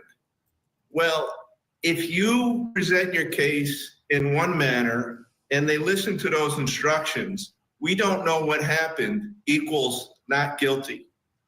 And we talked about it that night of the first opening statement, that it was bold But you take those scales where the Commonwealth has to prove it. This is the burden of proof. And the defense is way down here. And in a juror's mind, when you tell them, not only does my client not guilty, we're going to tell you what really happened, that starts to level off right away. And that leads to somebody saying, well, if I can't pick either story, then maybe I'm deadlocked. As opposed to, if you can't pick one story, then the Commonwealth has not met its burden. It's 100% on them. Not knowing what happened at the end of the trial is a not guilty. So that's what the defense has to think about. Did we come out too hard, too strong? And do we go back to that stalwart defense argument? They cannot prove this case against my client. I actually am going to tell you, I actually like that analysis. I like that breakdown. Now you're going to get it from Karen Reed's fucking guilty. She's totally fucking guilty. She hit John. She fucking hit John. Here we go. All right, Catherine, what are you thinking? What do you think is going to happen inside that Dedham court? Guilty. Well, first, Vinny, thanks for having me on tonight. I have to agree with my brother. One of the things that I noticed first when they gave David Yannetti gave his opening statement was the fact that he used the word framed. Now, we all knew that there was going to be the presentation of the third-party culprit theory, but given the court's ruling that it was not to be addressed in opening, it certainly was a shock for many of us. And I think what Attorney Grundy is essentially stating is exactly what happened with the jury, that in a way, despite the fact that we all know that the defense does not have to prove anything, it's the Commonwealth's burden to prove their case beyond a reasonable doubt. Essentially, they really burden shifted when David Yannetti came out with this claim that Karen Reed was going to be they were going to show that she was framed, and then it wasn't really clear who exactly did it and which people were participating in the framing. And when we heard subsequently after the mistrial was declared from the jurors, essentially it seemed like they narrowed it down to two binary choices. Either Karen Reed was guilty and hit John O'Keefe with her vehicle, or she was framed, and there really was no room left in the middle. And in this case, there is a lot of room to argue in the middle, and I think that's really where the defense will focus this time. Obviously, they're still going to be presenting the defense of the third-party culprit, but I think it will be a little bit more intertwined with the lack of the standard police investigation. Here in Massachusetts, we have what's called a Bowden defense, which essentially states that the jurors can consider any omissions in the police investigation, or if it was substandard, and they can use that in their deliberation. Or if the lead investigator gets fired, can they consider that? That's exactly right. And so that's why I think there is so much in the police investigation for them to focus on that, in a way, prioritizing the third party and the framing of Karen Reed in the first trial was almost. You know what's actually kind of cool, though? I just fucking noticed. It's actually pretty cool. I got to give her a heads up on this one. Let's see if you can figure it out. See if you all can figure it out. There is an object in that room on that lampshade that looks pretty similar to, how am I going to put this? An insect that is in a actually pretty badass movie. I can't tell. It looks pretty similar. Yeah, is it a bee or a moth? Because what I was getting at was Silence of the Lambs. But yeah, I think it's a honeybee now that I kind of figured it out, because I'm looking at the chat now too. But it reminded me of that moth from Silence of the Lambs. And if she had that, that's kind of cool. But I think it's a honeybee. Yeah, Silence of the Lambs. It kind of looks like it, right? Yeah, Cindy said Silence of the Lambs. I was thinking the same thing. Said, oh, that's kind of cool. But I think, I don't know. I think I'd have to look at the cover again. Hang on. Let's see if I'm right. I'm probably wrong. Let me Google this. Oh, it's pretty fucking close. Let's take a look. I was close, but I think it is a honeybee. Yeah, this is what I was thinking right here. The moth, the death's head moth. But I think I'm wrong. I think it is just a honeybee. But first, when I saw that, I was like, oh, that's pretty badass. Got to give her some credit on that one. All right, here we go. John fucking a bit of a distraction to the jury, and they felt like maybe the defense didn't follow through on who did it. You know, if you tell somebody this person's framed, they want to know who is it that did the framing, and we want to be able to hold somebody responsible. And because they weren't able to get to that point, they seem to have gone back to the other side, which was the Commonwealth's perspective, and that's not where the defense wants the jury to be focused. So I think they'll lessen the verbiage a little bit this time around and focus a little bit more on the reasonable doubt. Let's take a look here. Some of the police testimony I did see the demo come through. The broken pieces. I did see it. I'm just gonna Carly, thank you so much for the 25. I did see it coming through. Sometimes I try to just play the show a little bit more, and I get to them.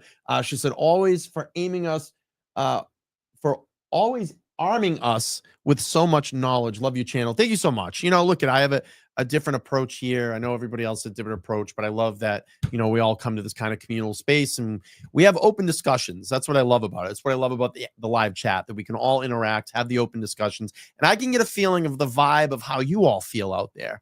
You know, and that's why we do this. You know, we try to keep the community going, the community informed, and the most important thing is that we keep fighting to free Karen Read. All right, let's get the tail light, because that's a big part of the framing theories, that they're literally planting evidence and taking pieces off of Karen Read's tail light.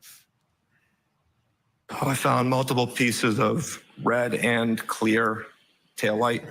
They were on the street in between the flagpole and the fire hydrant. I believe maybe 6 or 7 pieces. There was 3 larger pieces, 2 red, 1 clear, and then a couple of smaller pieces. Maybe I'll think so. about Do you doing think some. The taillight pieces being placed at the scene, how do you think they will attempt to demonstrate that that is possible again, Rick?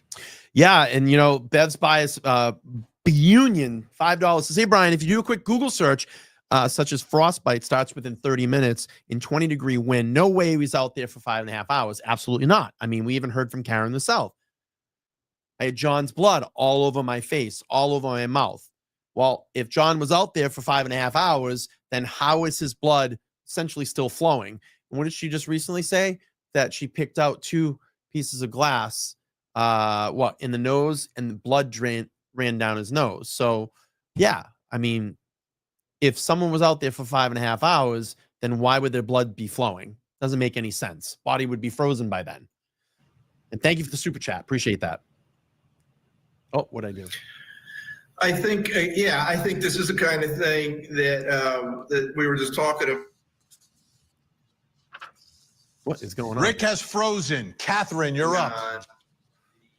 I think they will focus on the taillight pieces because really, Vinny, I think that it's from my perspective. Well, let me tell you, Vinny, fucking Karen hit John. That's why there's fucking pieces of taillight all over the yard. Wait, the taillight pieces essentially have to be planted, right? Because what is the alternative? If they're not, they're definitely not planted because fucking Karen Read hit John. Glean is that, well, somehow those pieces got there, and if they weren't planted by the police officers, the logical conclusion is that they're Karen. Like, wasn't she pro Karen Read like when she started first talking about this, and now recently like flipped? Didn't she fucking flip? She flipped, right? Because I saw like a what was it? Because she's on TikTok. I saw like a TikTok that she's been like flipping, right? She flipped, right?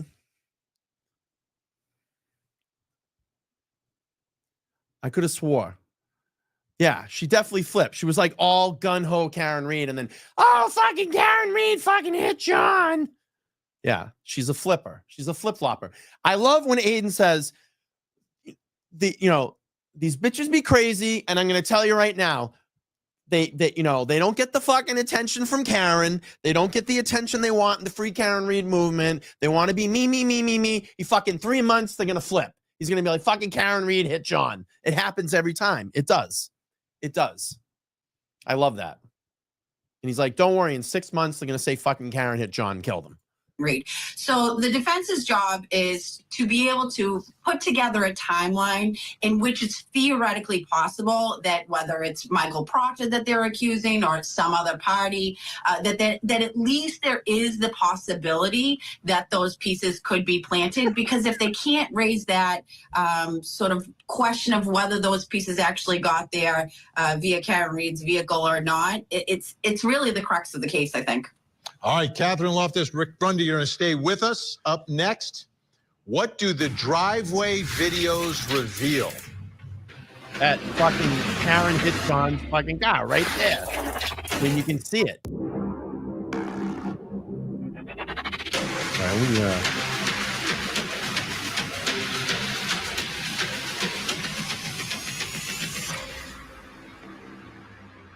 they bring Nick back? All I'm right. Vinny Politan. We continue our investigation of the death of Boston police officer John O'Keefe. His Emotional gravity. Inside, tensions flared as the trial concluded without a verdict, leading to a mistrial and Look, they setting bring the Nick back in or stage what? for the retrial of the century. Yes, it's going to happen. It's going to happen. It's like exactly 1 year later, this trial will be held again. Fucking shame. In Norfolk County, in the Dedham County Courthouse, with Waste of everything fucking at time. stake. The only difference is, I think, everything has been heightened. I mean, as intense as that first trial was, the fact that the first one was a deadlock jury and there was controversy about that deadlock has just increased everyone's passion and position in all of this, especially inside the courtroom. Now, let's talk about some of the videos. I want to show you a video. This is John O'Keefe on moving his vehicle before going out on January 28th, 2022. Everyone in town knew there's a snowstorm coming in. So he's moving his vehicle to a spot so Karen Reed can get in and I guess out of that garage. So you're seeing the cars being moved in the driveway. And you'll see John pull back and then pull into the spot. And that's the spot. It's significant because of another video from that same camera. Now I'm going to let them play out their video, and then I'm going to show you the video that I put together to show you what I did. But this is probably, I guess, the last video of John O'Keefe at home. So it's not the only video. There are others from that camera on the driveway. And that brings us to the next question in our investigation. What do the driveway videos reveal? What do they show us? This is one of those stories, one of those cases where nothing is 100% clear. Even the videos are up for interpretation.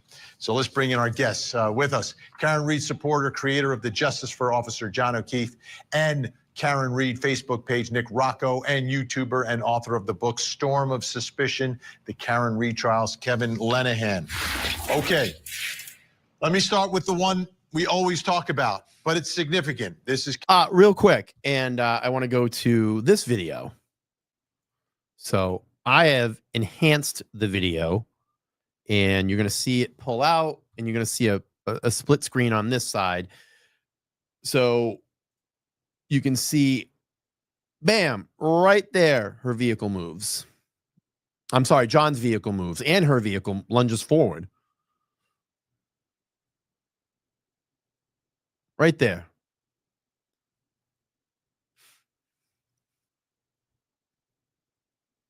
This is a video that I put together. And you can see you can see the point of contact, and you can see Karen's car move forward as well too.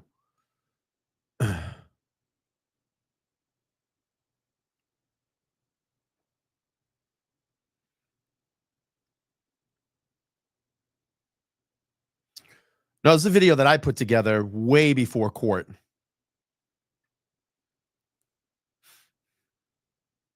I dropped this on December 15th, 2023 is when I put this video together. And if anybody's interested in checking that out with my commentary, you can. You can check it out there. All right, let's move back to Court TV, and I want to hear Nikki Haircuts and Plevin. Yeah, no, I put that together on December 13, 2023, way before even they showed that in court. I enhanced it. All right, let's play this. Karen Reed backing up her SUV. This is at 5:08 a.m. Nick Rocco, what is significant from your perspective about this video? It's cracked taillight. Well, she obviously strikes John O'Keefe's vehicle, and we can see the taillight right now. It does not look to be the same way that the Massachusetts State Police is presenting it with their pictures and their theory of the case, that all 47 pieces of red taillight was off of her vehicle. You can see it right here. Yeah, absolutely. There's red still illuminating. It's the same image as it was a few days before January 29th. We know that pieces broke when she hit John's taillight. I know Kevin has mentioned before, well, there's no taillight in the snow on the driveway. That's because it could have got pushed into the housing. So when Karen Reed said she pulled pieces out, it could have been the pieces that got knocked into the housing. So, all right, well, we'll just address this. So, Lizzie, here's the thing. In judging by the Bernie Sanders photo, you don't have to watch the channel. Just don't have to watch it. You know, listen, there is multiple channels that do similar shit all day long, and no one says anything against it. But the minute I have a little fun and I want to have a little fun on my show, and I might make a funny voice or say something about someone to make the chat laugh, everybody gets very offended about it. Just don't watch. You don't have to watch this episode. Goodbye. Have a good night. Have a good night. Or you don't have to come back. It's fine. It's perfectly fine. But you know what? There's channels out there that drop the C word all day. They're swearing left and right. This person sucks. Look at this person. No one has a problem with that. No one has a problem with that. When I make a little voice and you're offended, come on. Let's be adults here. We can have a little humor in our life. We can laugh. We can have a little fun. It's okay. Lighten up. All right, let's go. It's interesting, though, how she said she had, put some in the driveway. But when the state police put her red taillight all back together, correct me if I'm wrong, but I don't believe any pieces were missing when they reconstructed it. It was fully intact when they reconstructed it. Kevin Lenahan, what are you seeing in this video? Well, first of all, I don't believe it was fully reconstructed, Nick. We'll have to go back and check, but I think it was maybe 95% reassembled. Clearly, if you look in that spot, there's other angles, but this is a good angle here, Vinny. You can see that corner piece is what's missing. And if you zoom in on it, you can see it's kind of similar to the shape to what we see later in the Sally Port. Interestingly, the defense showed... It's so offensive. It's so offensive. Don't make that voice. It's offensive. Similar video, but from a slightly different angle in the closing arguments of the first trial, and said that this is just cracked.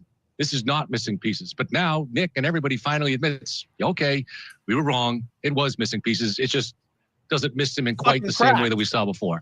So it's clearly missing pieces. There's nothing that fell in the snow there. The vehicle backed into John's Traverse at a very, very low rate of speed, just bumping it. In fact, I think even the ARCA guys, Dr. Renshaw, if I remember, testified that wouldn't have been enough to cause any damage. So the idea that this is where Karen's taillight was actually damaged, it's just a no-go.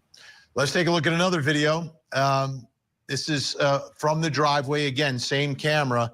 Let's take a look. Nick, what are you seeing here? And this is something I just noticed, and I remember we picked up on this. They showed, I think during the hearing, I remember Hank Brennan, what video? I think it was the video of the backup, this same video that they're talking about right now. Just recently, Hank Brennan, I think, showed that again during the hearing. And what we noticed this time around was that they actually brightened the video. So it made the taillight look like it was like clear, like you could see the clearness of the taillight, that silver part inside the taillight, as if the taillight was broken out. because apparently the Commonwealth, because she hit John, the pieces obviously would have fucking exploded, and they were all over Canton, and they found them fucking everywhere. There's pieces of D&E pizza. They were picking out of the pizza oven. There was pieces at the fucking courthouse, like at the fucking public. I mean, there's pieces everywhere. Karen Reed's fucking taillight was all over Massachusetts. But I remember calling it out. And I was like, you know what? That video is actually, they brightened it. And then I compared it to my December video that I just showed you. And it was the difference in that was unreal. The brightness and contrast was like adjusted. And I'm like, that's not the way the original video looked. All right, let's keep playing. Significant. Well, this was the morning after everybody had left the hospital. You have Karen's vehicle there. John's vehicle, obviously, is still in the same spot. And then I believe that is her brother, Nathan, getting into the vehicle behind her. I don't know where Karen went. She may have gone into her car, but you really can't see her taillight in this position. You see that it's snowing out, but I don't know what the relevance to this would be to prove that her taillight was still intact or broken at this point. I know you have people, there are other people that also come into the house, I think might have been before this or later after this video, and nobody is looking directly at her taillight and being like, oh my God, look at that thing. It's missing all these pieces. What happened? So I think the fact that when people were walking by and they didn't specifically see that, even because they had to have looked at it when they walked by her vehicle, would also raise concern of why wasn't she questioned at that point? Kevin, anything in that video significant? If you play a little further, you'll see Karen's brother, Nathan. He goes and before when they're going to take the vehicle home, and he cleans it off, and he cleans off the taillights, but he specifically avoids touching the damaged taillight. So he clearly noticed something there, and he didn't want to touch it. So, you know, another thing about this video here is this is the angle that we should see because that's where it was parked by Jen McCabe when her and Kerry and Karen went out looking. And right before they went to leave, Karen has described the same way as Kerry and Jen have described the three of them examining that taillight. And this is what Karen says she plucked out a piece and dropped it on the driveway. But that ring video is missing, along with a couple of other ones that are missing. Now, we don't know who deleted them. But the only one that would have had any incentive that anybody can point to is Karen, because she seems to have deleted videos, or the ones that are missing are ones that would potentially show her examining the taillight.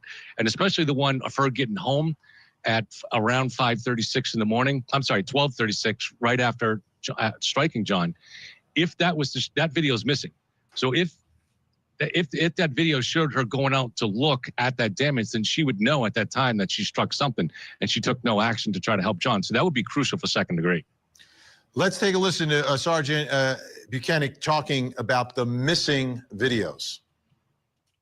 The data returned had video that would have been captured from the defendant arriving home after midnight on the 29th, after she dropped Mr. O'Keefe off at 34 Fairview Road. That video was not present in the data that was returned from Ring.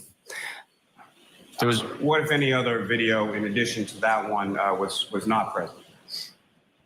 There was also video missing from the defendant showing Ms. McCabe and Ms. Roberts the damage to her right rear taillight. He stumbled a lot. All right, Nick, too, what are your thoughts about the two missing videos, the significance of that, and who had an opportunity to erase them? How would it be done? So I believe it was the niece and nephew that testified that said Karen didn't have access to get into his Ring footage. You could either get it through the computer or on the phone. John's phone was on him, and Karen obviously couldn't have access to the phone. And then in the computer, I mean, her only time that she would have been able to do it, where they said she went upstairs for about 15 minutes, but that was to gather her belongings. So I don't think it would have been at that point. I don't think she deleted anything personally. I think either it. But we do know who deleted things, right? Boom.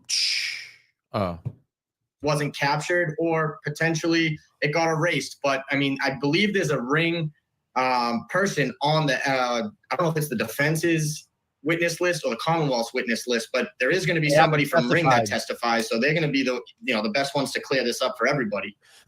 So, Kevin, A lot of people deleted footage that night. A lot of people deleted footage that night. Jennifer McCabe, Brian Higgins, Brian Albert. They were all deleting shit. Why? Why were you all deleting shit? Destroying phones, destroying SIM cards. I mean, come on.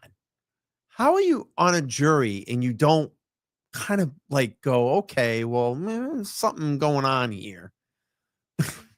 Come on. I mean, it's significant. If someone purposely deletes videos, Exactly, whoever it is, it's a big deal. But I don't think we've had that established.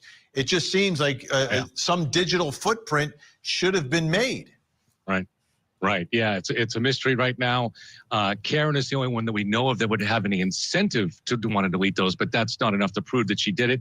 In terms of where she could have done it, it could have been done from any browser as long as you had John's sign in and his password. Now, we have no evidence that she had those things, but would it be that unusual for a girlfriend to have that from her boyfriend?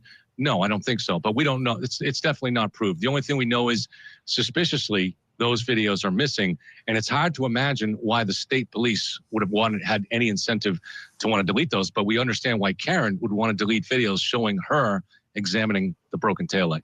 Nick, is there any potential for anyone from law enforcement wanting those videos deep sixed?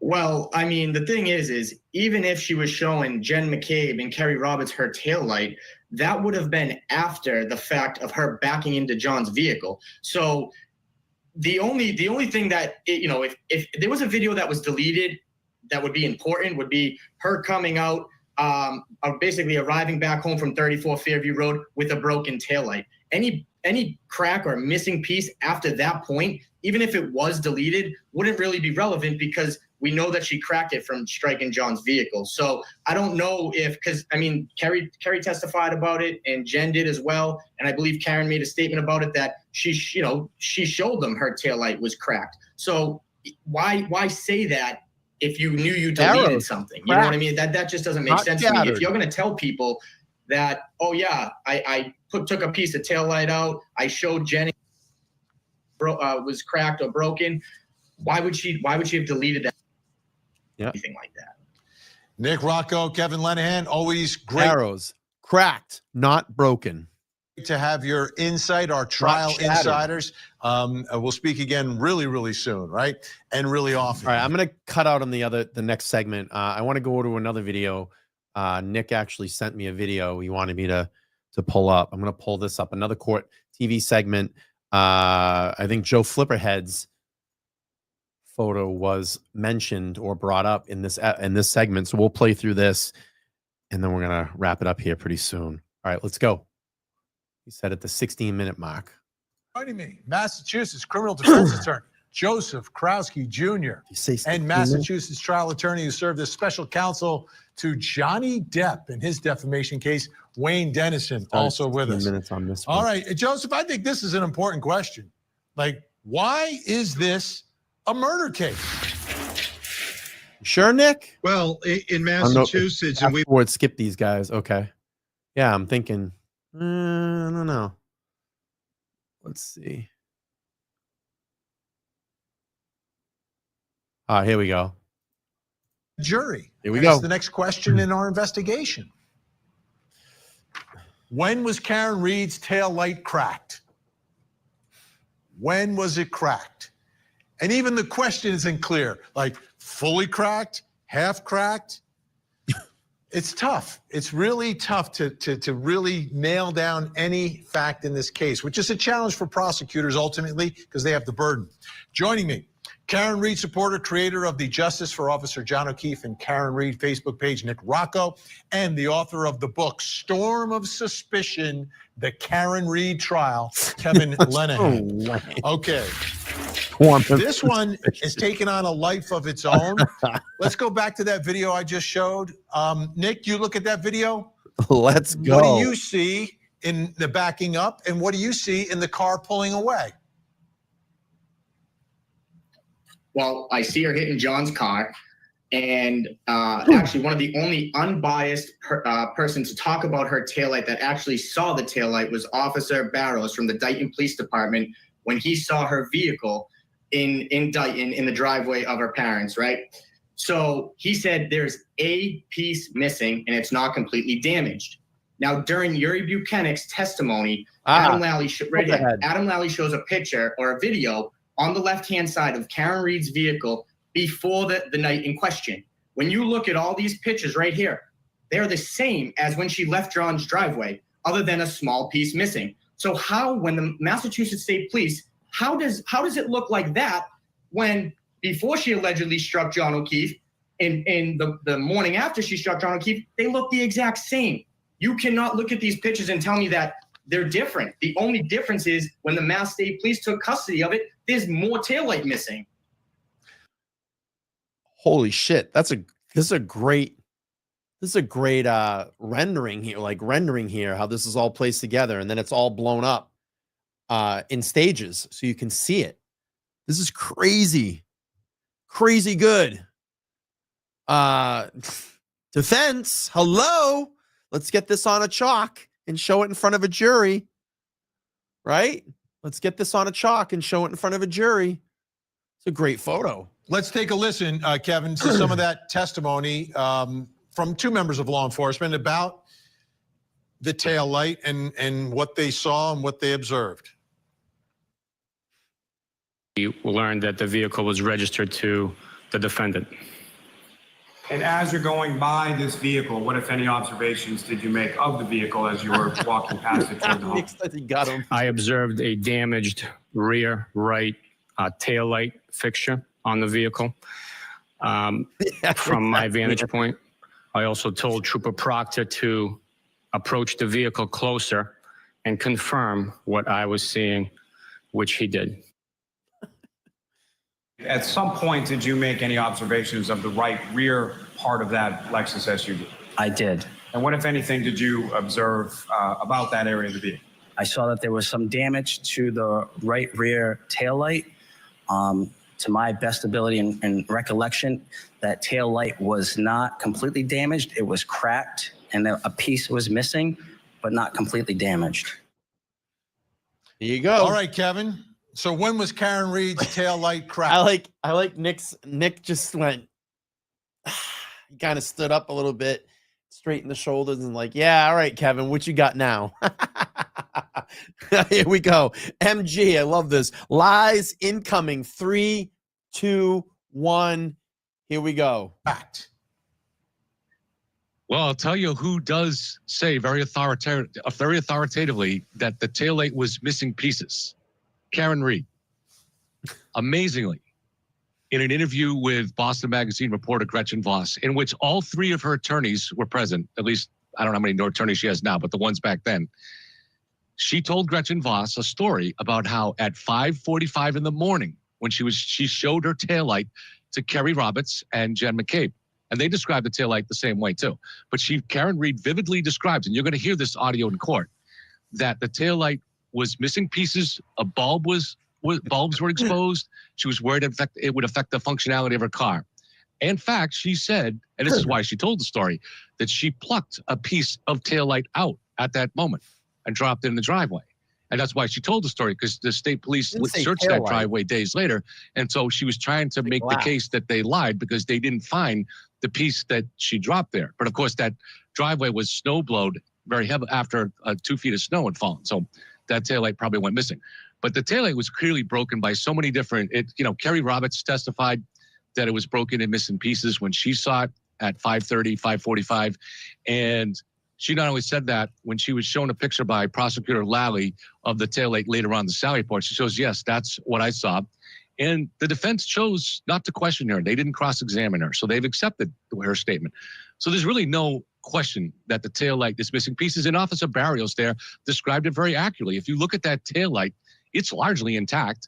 It's only missing pieces on the corner. So there really isn't a mystery here. The taillight was missing pieces, and it was missing. It's somewhat clear that it's missing pieces at 5:08 when she pulls out too. Let's take a look. I want to go back here because Barrows didn't fucking say that. And I'll go back to this. I want to hear Barrows testify again. I was seeing, Listen. which he did. At some point, did you make any observations of the right rear part of that Lexus SUV? I did. And what, if anything, did you observe about that area of the vehicle? I saw that there was some damage to the right rear taillight. To my best ability and recollection, that taillight was not completely damaged. It was cracked and a piece was missing, but not completely damaged. All right, Kevin. So when was Karen Reed's tail light cracked? Right, so we did say a piece was missing, but not completely. Let's take a look at the like that Sally Port video. My favorite video of all the shown a picture by Prosecutor Lally of the taillight later on the Sally Port. She shows, yes, that's what I saw. And the defense chose not to question her. They didn't cross-examine her. So they've accepted her statement. So there's really no question that the taillight is missing pieces. And Officer Barrios there described it very accurately. If you look at that taillight, it's largely intact. It's only missing pieces on the corner. So there really isn't a mystery here. The taillight. He didn't say missing pieces. He said it was missing a piece and it was cracked. Was missing pieces and it was missing. It's adding somewhat clear that plural to this. Pieces. He only said it's missing a piece and it was cracked. It's missing pieces at 5:08 when she pulls out too. Let's take a look at the Sally Port video. My favorite video of all the videos in this case. Let's take a look. And what we've done here is we've put everything on the correct side. Nick, what's the significance of this video? We're not even looking at the damaged taillight here. Well, no, actually, yeah. So, this is flipped around the correct way. So, initially, yeah, when they showed it originally, they were showing us the driver's side taillight. Yeah. The new trial is going to be shown this way. I think the new jury will see it this way. Yeah. So right? you have everybody right now. Everyone's behind the taillight right there. When Yuri Buchanan says he sees the taillight damaged and he needed Proctor to get a closer look, if that taillight was completely missing all the red pieces, you don't need to get a closer look to see all the red missing. And the other thing too is Karen Reed may have said that the bulb was sticking out, but there's actually no bulbs in this type of taillight. It's all LED lights. So she did say, and Kerry Roberts did say that there was pieces missing. But what Kevin didn't say was when the taillight broke, which he didn't say it was when she struck John O'Keefe. It broke it cracked when she backed into John's car. And you have other people like Officer Barrows, who is now not a witness for the Commonwealth, saying that only a piece was missing. So you cannot have her vehicle taillight looking one way before the incident, then the morning of the incident, and then now like this, that the Massachusetts State Police took it. All of that should have been read. So to say that one piece is missing in that picture is just a lie. All of the red pieces are missing. Kevin Lenahan. I'm just going to answer this. Let me do this first. I'm going to answer that super chat. I see you $5 says Aussie Insider has an incredible timeline on John O'Keefe going into the house. Yes, I've seen it. I've heard it. Thank you so much. And I just want to, I'm going to answer this question. KK asking Nick Rocco, how are you connected to the case? I've been hearing your name since the end of trial 1 when I started looking into outside info. So probably a new comer here to the case. Thank you so much for finding my channel. I hope you subscribe, turn that bell notification on. So Nick Rocco has done a tremendous amount of work for fundraising and being a huge supporter and friend to Karen Reed. Nick, if you're in the chat still, did you hit $500,000 the other day via some donation? So Nick wanted to have, when he got involved, he said, what can we do? I believe in Karen Reed is 100% innocent. We need to get involved. We need to start raising some money for a defense fund. His initial goal was $5,000.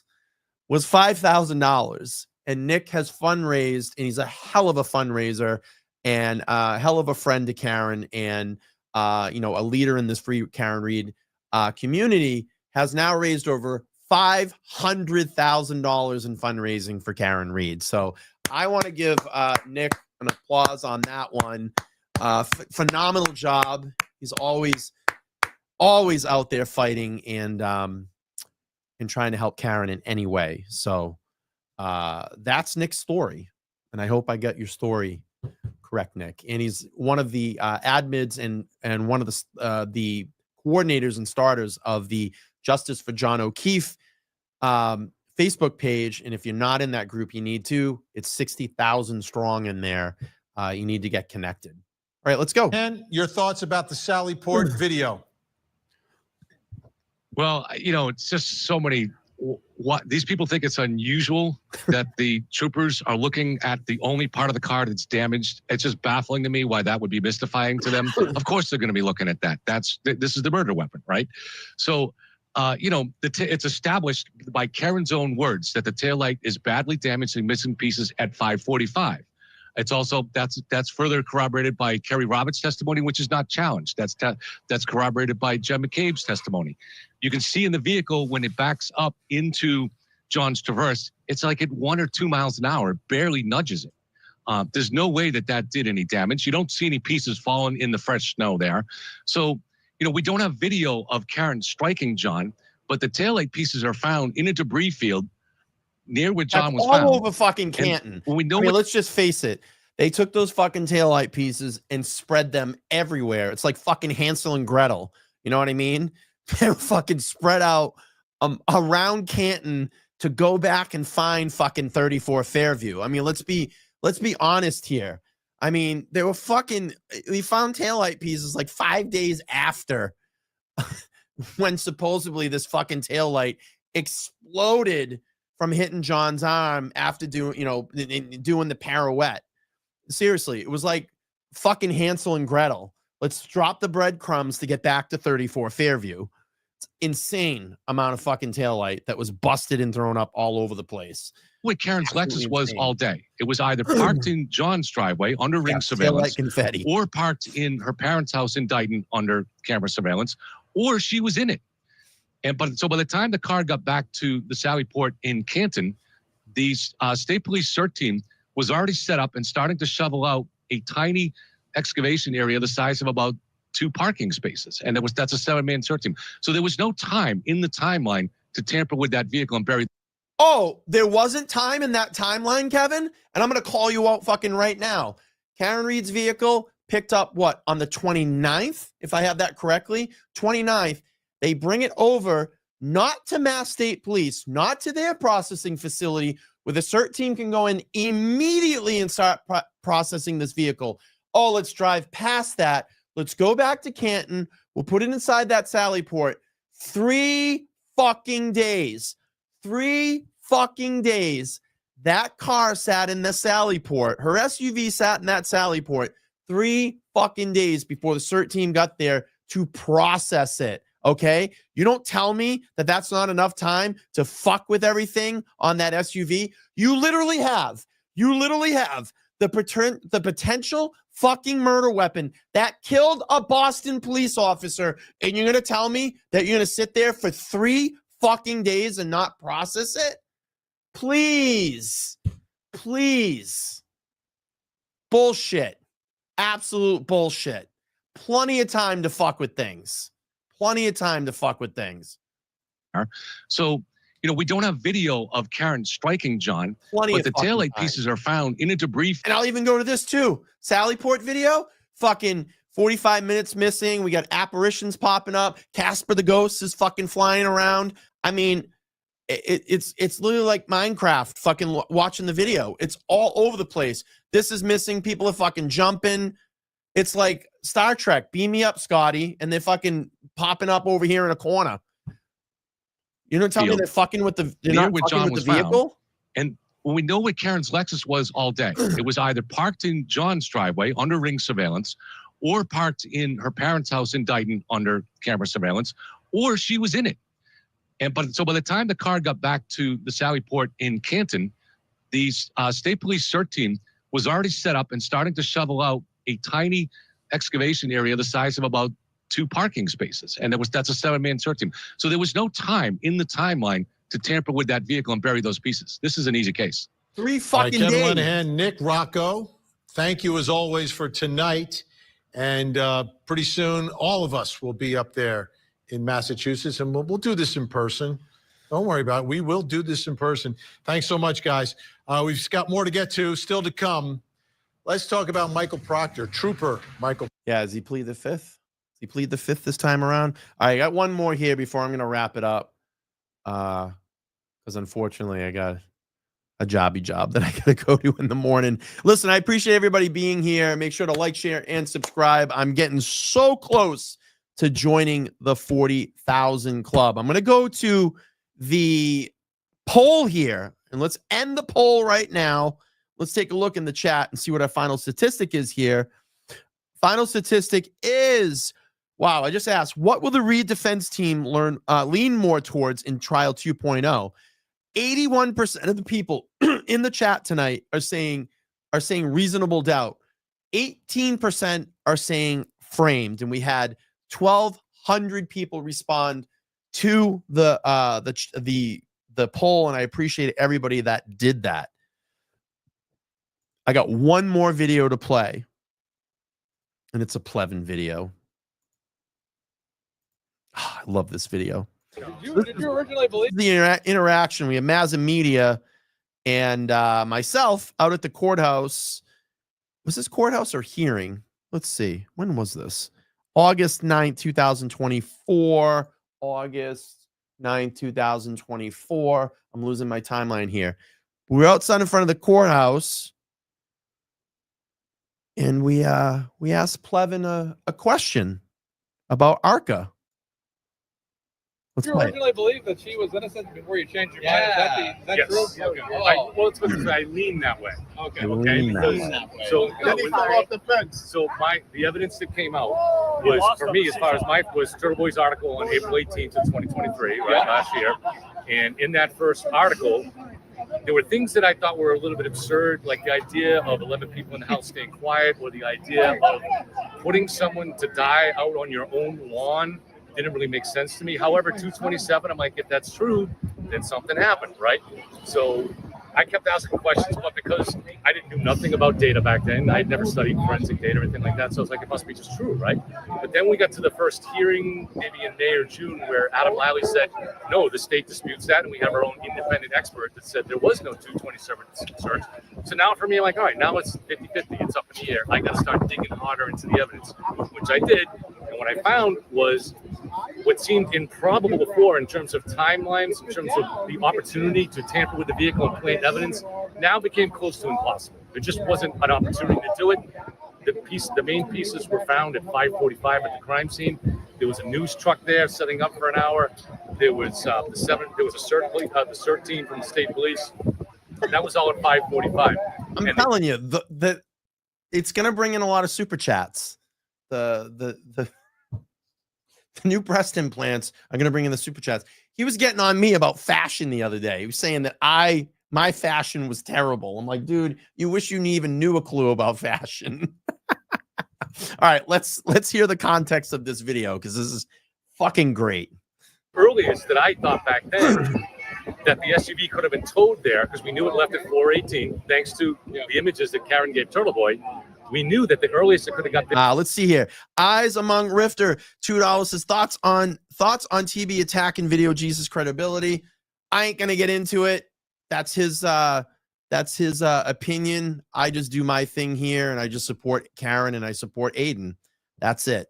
There in the storm was maybe I don't know. quarter past I didn't 5. really hear about and we it. now know that it got there at 5:31 and pulled in until 5:36. That left no time to tamper with that evidence. And for me, understanding the timelines was how I knew that there could be no conspiracy. I'm not connected to the other side. I don't have any cops in my families. All I cared about was the truth. And that's still all I care about. Let me ask you a question. Yeah. Do you believe the earth is round? No, I'm Do you? serious. No, do you? I mean, Absolutely. This really seems No, like no. the flat earth side No, of things. I'm You just guys asking reject you, evidence. Do you believe that the earth is round? The earth is spherical. Okay, then how do you deny ARCA? All right, no, ask Brian. It's Brian, right? Yeah. Brian, ask it. But you know who I am. but Come on, man. You know who I am. I'm trying to be respectful. I know. Ask, You know who I am. ask the question in a respectful way. I did. All right. Do you believe that the earth is round? That's not respectful. All right. What do you think it is? I'm happy to clue you in and We're answer the talking about question and make an physics. argument for you if you want. About physics. So if you deny that the earth is round. Do you have a physics degree? No, I don't, but you don't either. But you just said, as I start looking into the forensic science, so all of a sudden you're a forensic science major? The ARCA guy, let me answer her. The ARCA guys are absolutely. We're not asking about them. We know about them. We're asking about you. He just asked me about the ARCA guys. Yeah, do you believe them? No. Are you serious? You deny physics? Are you going to answer? Are you going to give me a chance to answer? If you're going to ask me questions, give me a chance to answer. Okay. All right. Do you want me to answer or not? Of course. Is that really what you want? Because everybody's going to keep interrupting. All right. Come on, Kevin. The ARCA got the engineers from ARCA are absolutely 100% qualified. Yes, they are probably some of the best in the world. That company is absolutely, that's what they do, is accident reconstructions. The issue is credibility. Okay, they were not telling the truth. They were acting like defense witnesses, and the proof of that is the fact that they did not get the vehicle data. They didn't ask for it. The feds didn't give it to it. This is like having a pathologist do an autopsy without the body. It doesn't make sense. You get the vehicle data. So they didn't get it. They have on their website an article published in 2021 that shows they are experts in tech stream data, but yet they didn't ask for it. So they had no vehicle data. How could they possibly know? So they're the military. They're setting up tests, right? Let me just finish up real quick. I want to ask you a question. Okay. They're setting up a test where they're making up a gun to fire a cocktail glass. All right. Don't you think it'd be important for them to know the speed of the vehicle? The only way to know that's physics. That's physics, brother. What do you Okay. think about the If you curve want to on the know, road, let me just finish up. If you want to know the speed of the vehicle, the only way is with the vehicle data, and they didn't ask for the vehicle data, so they were never after the truth. Never. So hang on one second. I got a follow-up question. Yeah. So you don't believe ARCA, but your reconstruction is correct, right? Which reconstruction? Your video that you made. Let's go on this side. Because of course Hartman fucking jumps in and fucking separates us. I mean, it was great content. And look, you know, we were having a friendly battle back and forth. You know, I've met Plevin out before when they did the in trial 1.0 when Nick and Plevin were on the show live, and they shot inside that restaurant. And I met him. He shook his hand. He actually said a nice thing. He said, nice looking studio. Good luck to you. Whatever. You know, he's the opposition. I don't pay mind to him. He's goofy. He's got man boobs. And his book is terrible.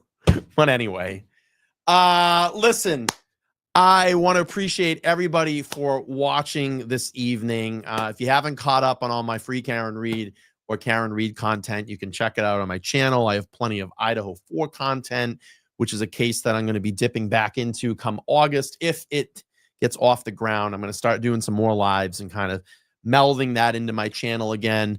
We're also covering Robert Brooks up in New York State, where Robert Brooks was a prisoner at Marcy Correctional Facility and was beat to death by 11 correctional officers.